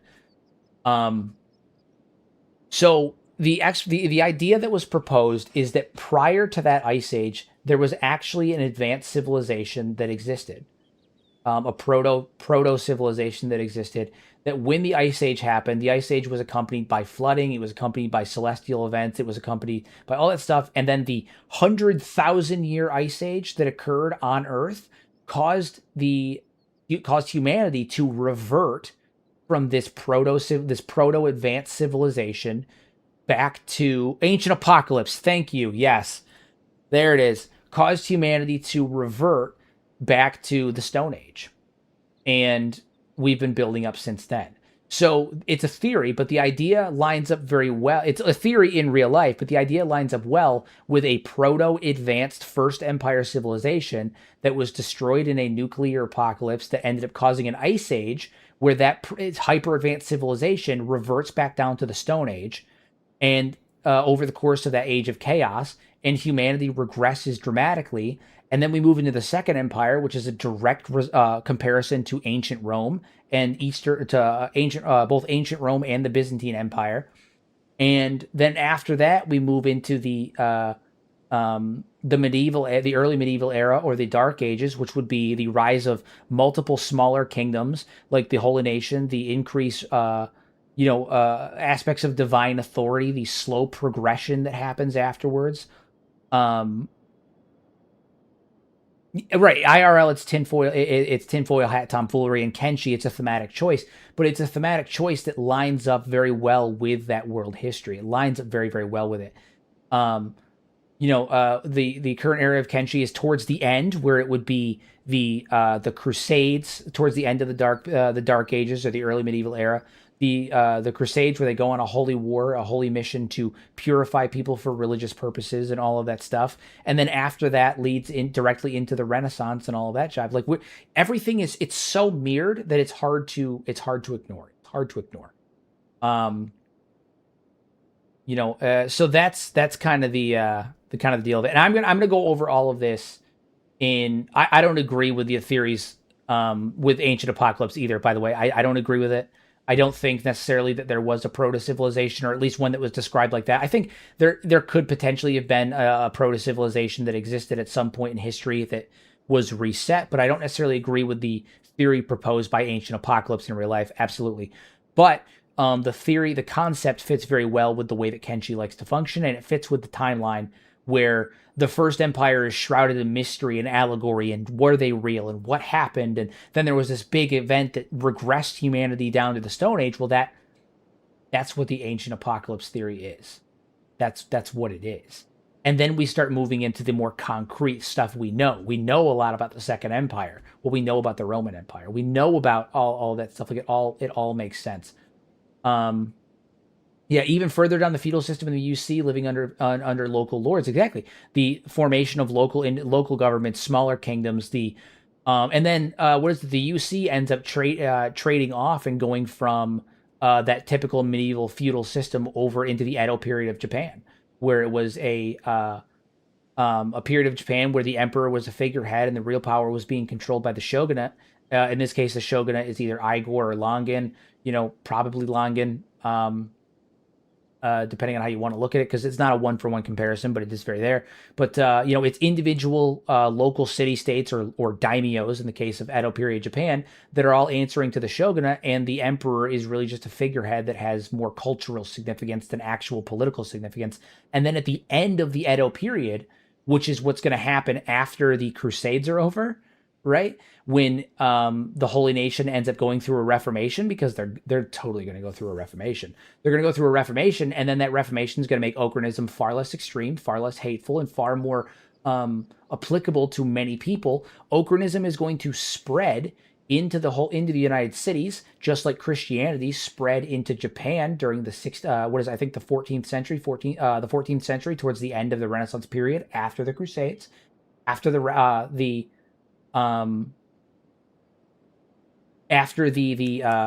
Renaissance began. all of that stuff spreads to Japan, spreads to the UC. Okrinism starts to become a more widespread religion because it is reformed. It's not as violent. It's not as terrible. And the United Cities ends up going through a massive restructure where the power is taken away from the shogunate and given back to the emperor, and they go back to a proper imperialization under the rule of the new emperor once Tengu, or the emperor that's in charge, is removed from power and someone who's smarter actually takes his place, and they enter the Industrial Revolution, which in real life was called the Meiji Restoration, or the end of the Edo period into the Meiji Restoration. I wholeheartedly believe that Kenshi is right at the end of a tipping point where they are currently in the Crusades, and everything after this is when things are going to go up. I don't think so. I think Okrinism is going to get more radical. We see it already. The Flotsam with Maul are heavily on the back foot. I disagree. I think just prior to the Reformation that happened with Christianity, they did the Crusades, where it was incredibly radical.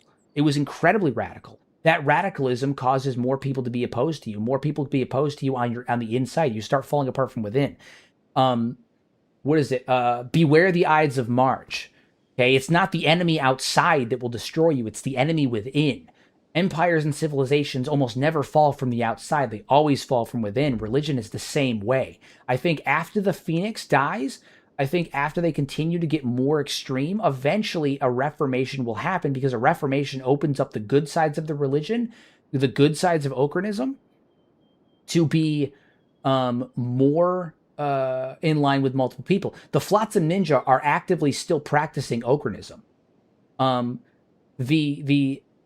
Well, exactly. The papal indulgence caused the Protestant Reformation. Well, what's happening in the United States? I mean, what's happening in the Holy Nation? The clergy are out of fucking control.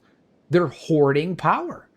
And look at the Flotsam Ninja. They're practitioners of Okrinism. They still believe in Okrinism, but they belong to an Okrinism that is reformed. They don't believe in the Phoenix. They don't believe in the laws that he's putting down.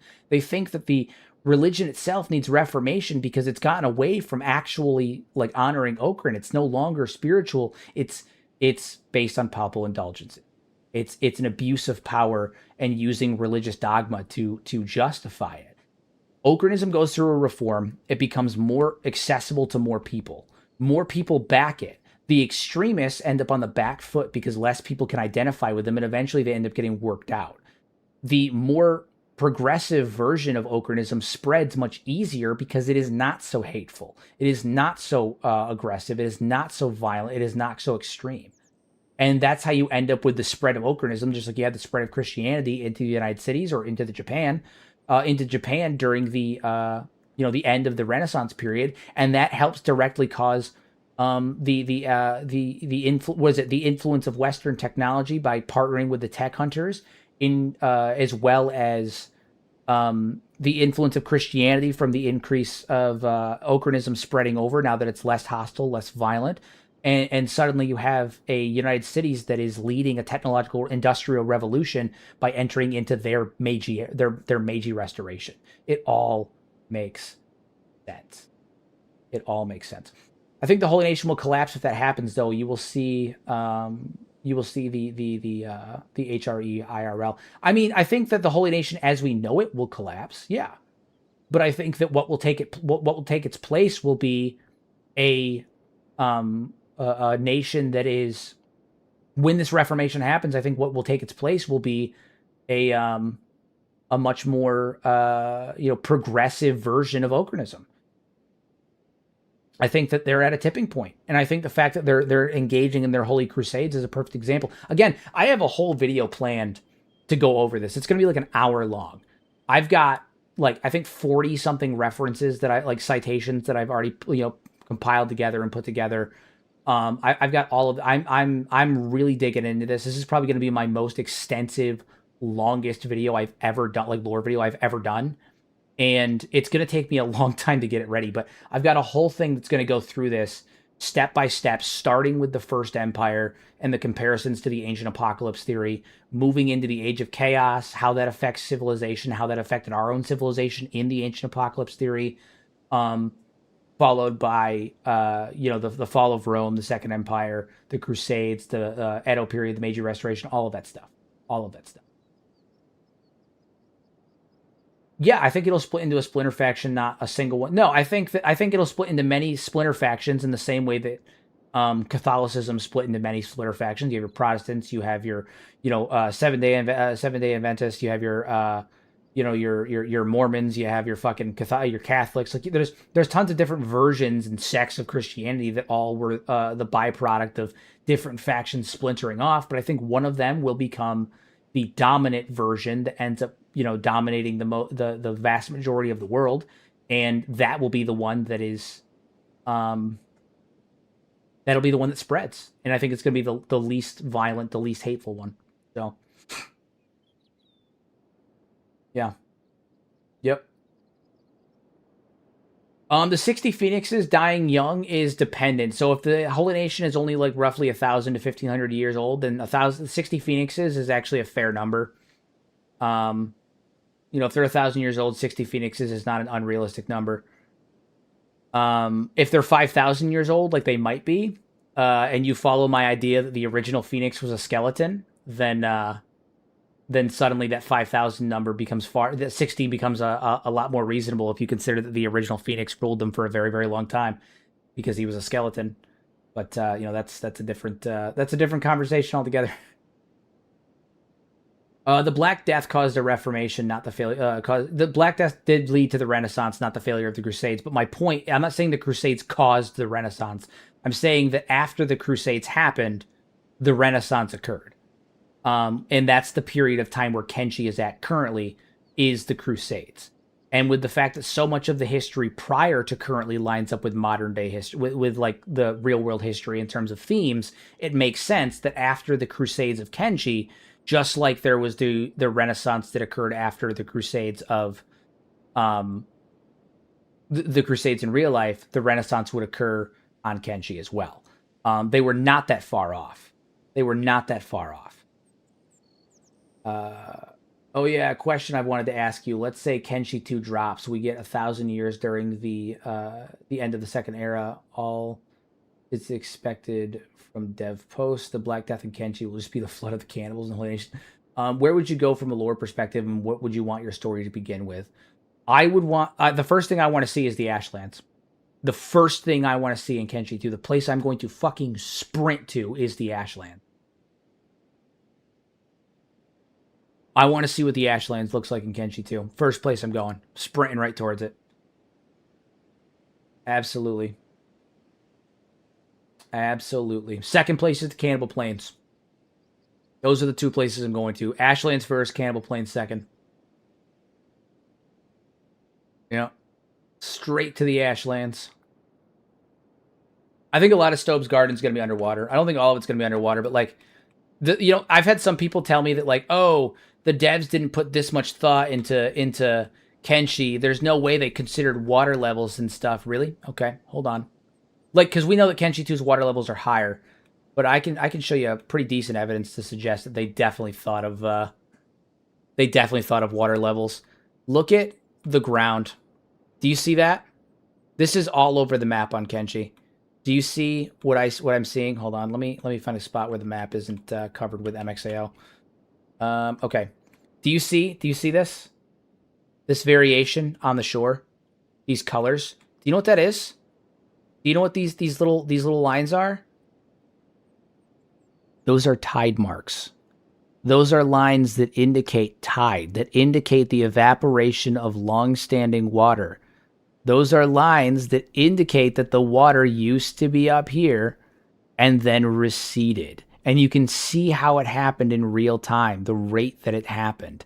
What do you mean there's no sign that Kenshi's water level, that they didn't think about the water level when they did it? It's clear. Look at these lines. These are water erosion lines. Look at all of these little channels. These are not channels that are formed naturally. These are lines of water erosion. You know? Like, what do you mean that doesn't make any sense? What do you mean? Look at this. This is clear cut. Look at this shit. You could see it. The active lines where the water was receding. You can literally see the lines. Yeah, Skeleton Dialogue specifically mentions this, that the swamp used to have water levels. It's not. I'm not saying that. There's no like in-game evidence with like dialogue that the water levels were higher. I'm saying when I made my map of Kenshi 2, oh shit, you know, I'll pull it up. I'll pull it up. I'm pulling up the map, everybody. I'm pulling up the map. Hold on. I'm pulling up the map. I made a map of Kenshi 2. Okay. Made a map of Kenshi 2. What I'm saying is that when I made my map of Kenshi 2, people are saying, "Oh, well, the devs didn't put that much thought into the map when they made Kenshi. How like the signs of water erosion that you're looking at are probably just like random map designs. They probably just threw it into a procedural generator." Really? They threw it into a procedural generator. So when I made this map, why is it again that you can see the signs that the water has receded? Look at this. You can tell it used to be here, and then it spent a good amount of time here, and then it spent a good amount of time here, and then eventually it spent a good amount of time here, and then it ended up back here. You can literally see the water erosion on the map in real time. You can see where the water used to sit, and then where it sat for a while after that, and then where it sat for a while after that. You can see it in real time looking at the map.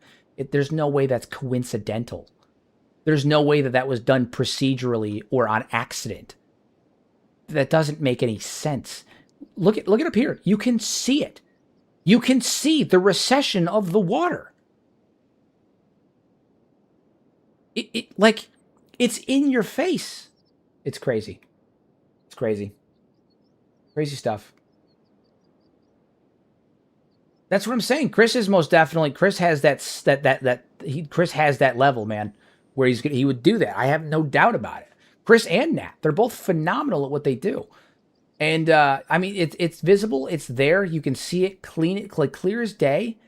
You can't tell me that it was done by accident when the entire map is littered in. It's not like you can like walk on these spots and see like, oh, there's a variation in texture right here.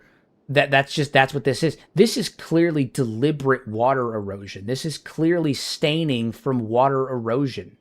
There's no way that it's not.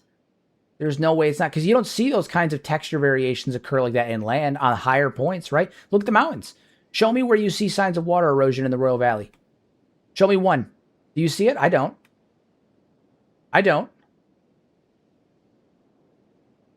see any signs of water erosion in the Royal Valley. I don't see any of it. Show me where you see signs of water erosion on World's End. Do you see it? I don't see it up on the mountains. I don't see any of it. I disagree. I don't see any of it, you know? You know where I do see signs of water erosion? In the lowlands. In areas like Stove's Gamble. I see it in areas like Flats Lagoon, where you can see the shore and the water level. You can see that the water level sunk. It's crazy. It's crazy stuff. And that's how I made this. That's how I made this map. And I'm still adding to this map. This map is not static. I add to this map all the time. You know, for instance, some of Venge, actually, I probably need to fill this in. I ran through Venge earlier today, and I noticed there's a lot of barges and stuff in here. And there's signs of water erosion that I missed. Little indications there that Venge may have been partially underwater as well. I didn't fill it in originally because I thought the laser would have evaporated any liquid, but there's a chance that Venge may have been underwater as well. Like, this map I'm constantly adding to this map. I'm constantly going back through and looking for things that I missed or finding things in games that I missed. You know, it's there. And the fun part is a lot of those areas where like the signs of water erosion are visible on the map, you wouldn't be able to tell when you go there. Or like you can see it, but it's in such a grand scale that like you'd never consider it when you're looking at it, you know? Did Second Empire have the large barges? We assume so. We know that they were really, that the water was a big part of their empire, and we know that, what is it? Pirates were a big issue, and that boat travel was a big issue, and that port cities were a big thing during the Second Empire. So, you know, do you think the second eye satellite will still be up and running? No. Nope. I don't. I do not. How old is Flats Lagoon? Is it an old port city or built more recently by the tech hunters? I think it's an old port city. Good old Flats Lagoon here. I think it was a port city.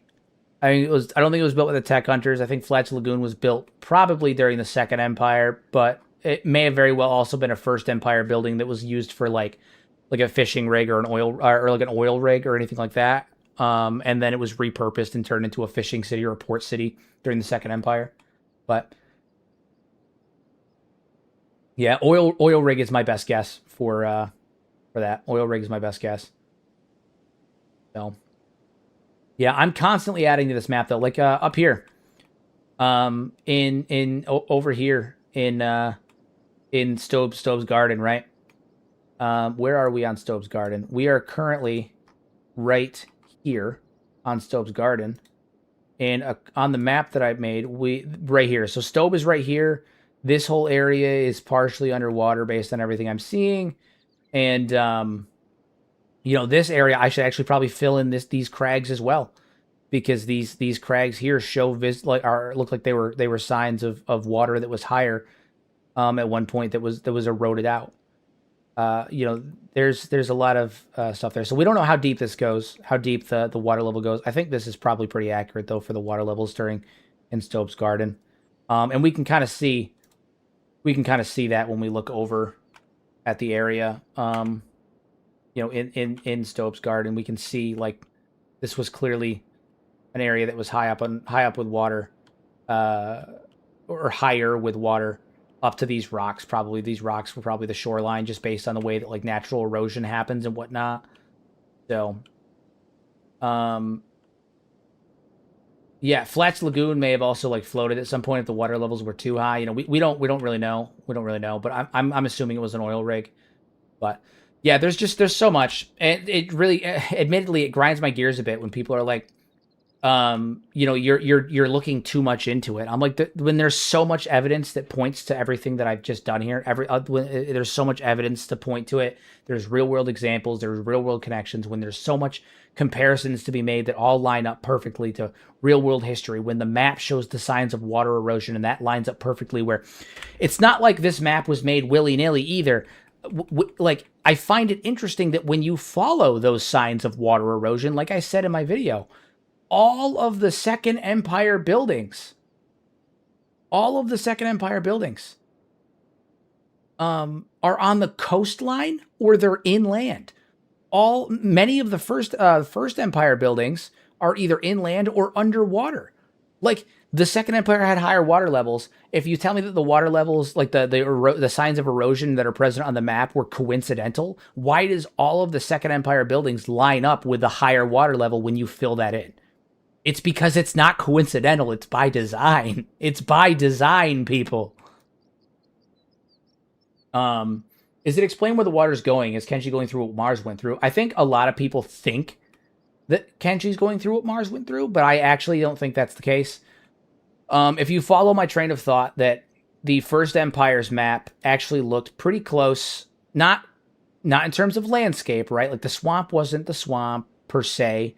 I'm not saying that like Venge looked exactly like this. I'm not saying that, the Great Desert looked exactly like the Great Desert. I'm talking about in terms of water levels, the fact that when you fill in the map based on those signs of water erosion, many First Empire buildings are either inland or underwater, but no Second Empire buildings are underwater. All of them are on the coastline. All of them are inland. Means that Kenshi at one point during the First Empire looked pretty similar from a water level and geographic standpoint to this. It looked similar to this. Then the cataclysmic events that led to the end of the First Empire and the Age of Chaos, which, if it was a nuclear winter, an ice age brought on by nuclear winter, it would make sense, because what would happen is the winter lowers the temperatures on the planet. There's a lot of permafrost, a lot of freezing. All of that stuff occurs. Everything builds up over hundreds, tens of thousands of years, however long this ice age lasted. And then when the temperature, the moon ends up like reclimatizing and starting to correct itself, and go back to the way that it should be, all of that permafrost, all of that frozen material that was created during the ice age melts and causes the water levels to rise. And then over thousands of years, as the climate begins to reacclimate itself back to its ancient state, the water levels drop back down to what they were originally. The Second Empire's higher water level is not that Kenshi had more water, it's that it was the byproduct of that nuclear winter, that ice age that occurred during the Age of Chaos after the fall of the First Empire. The water levels were never supposed to be this high. They were higher as a after effect of an ice age. An ice age brought on after the fall of the First Empire. The First Empire had lower water levels. This is not Kenshi's original state. This is Kenshi's original state. So that's my thoughts on that. And a lot of the evidence points to that. The fact that there are First Empire buildings underwater and there are Second Empire buildings only on the coastline when you raise that water level, on the coastline or inland, indicates that the First Empire was, I've had some people try to write it off and be like, well, maybe the First Empire was building underwater. Maybe that they were just building their skeleton manufacturing factory underwater. That's fucking stupid. I'm sorry. I hate to tell you, of all of the things I've been told, that one's stupid. There's no fucking way that they were building libraries underwater. There's no reason that they would have been building skeleton manufacturing facilities underwater. No fucking way. No fucking way. It's far more likely that the water levels were lower, then they rose, and then they went back down again. Kenshi's current state is closer to what it was during the First Empire than it was during the Second. The Second Empire had higher water levels. That's all. That's all it is. That's all it is. So, all right. I'm going to pop on back over here. Pop. Chris is going to make that lore just to spite you. Dude, maybe. Maybe. What were the behemoths made for? The behemoths were made to combat the large kaiju-like entities that were native to Kenshi, or at least that's what we're led to believe. That's the best guess that we have. You see the giant bones in the bone fields. You see some of the large skeletons that are present in the Great Desert. The large, reptilian or aquatic-like creatures that were present on Kenshi. They were likely the original natives at a time when Kenshi's oxygen levels were higher and megafauna was far more plentiful on Kenshi. And larger fauna was more plentiful on Kenshi. The behemoths were created for the sole purpose of eradicating that megafauna, so that way they could colonize the face of Kenshi. Yep. Yep.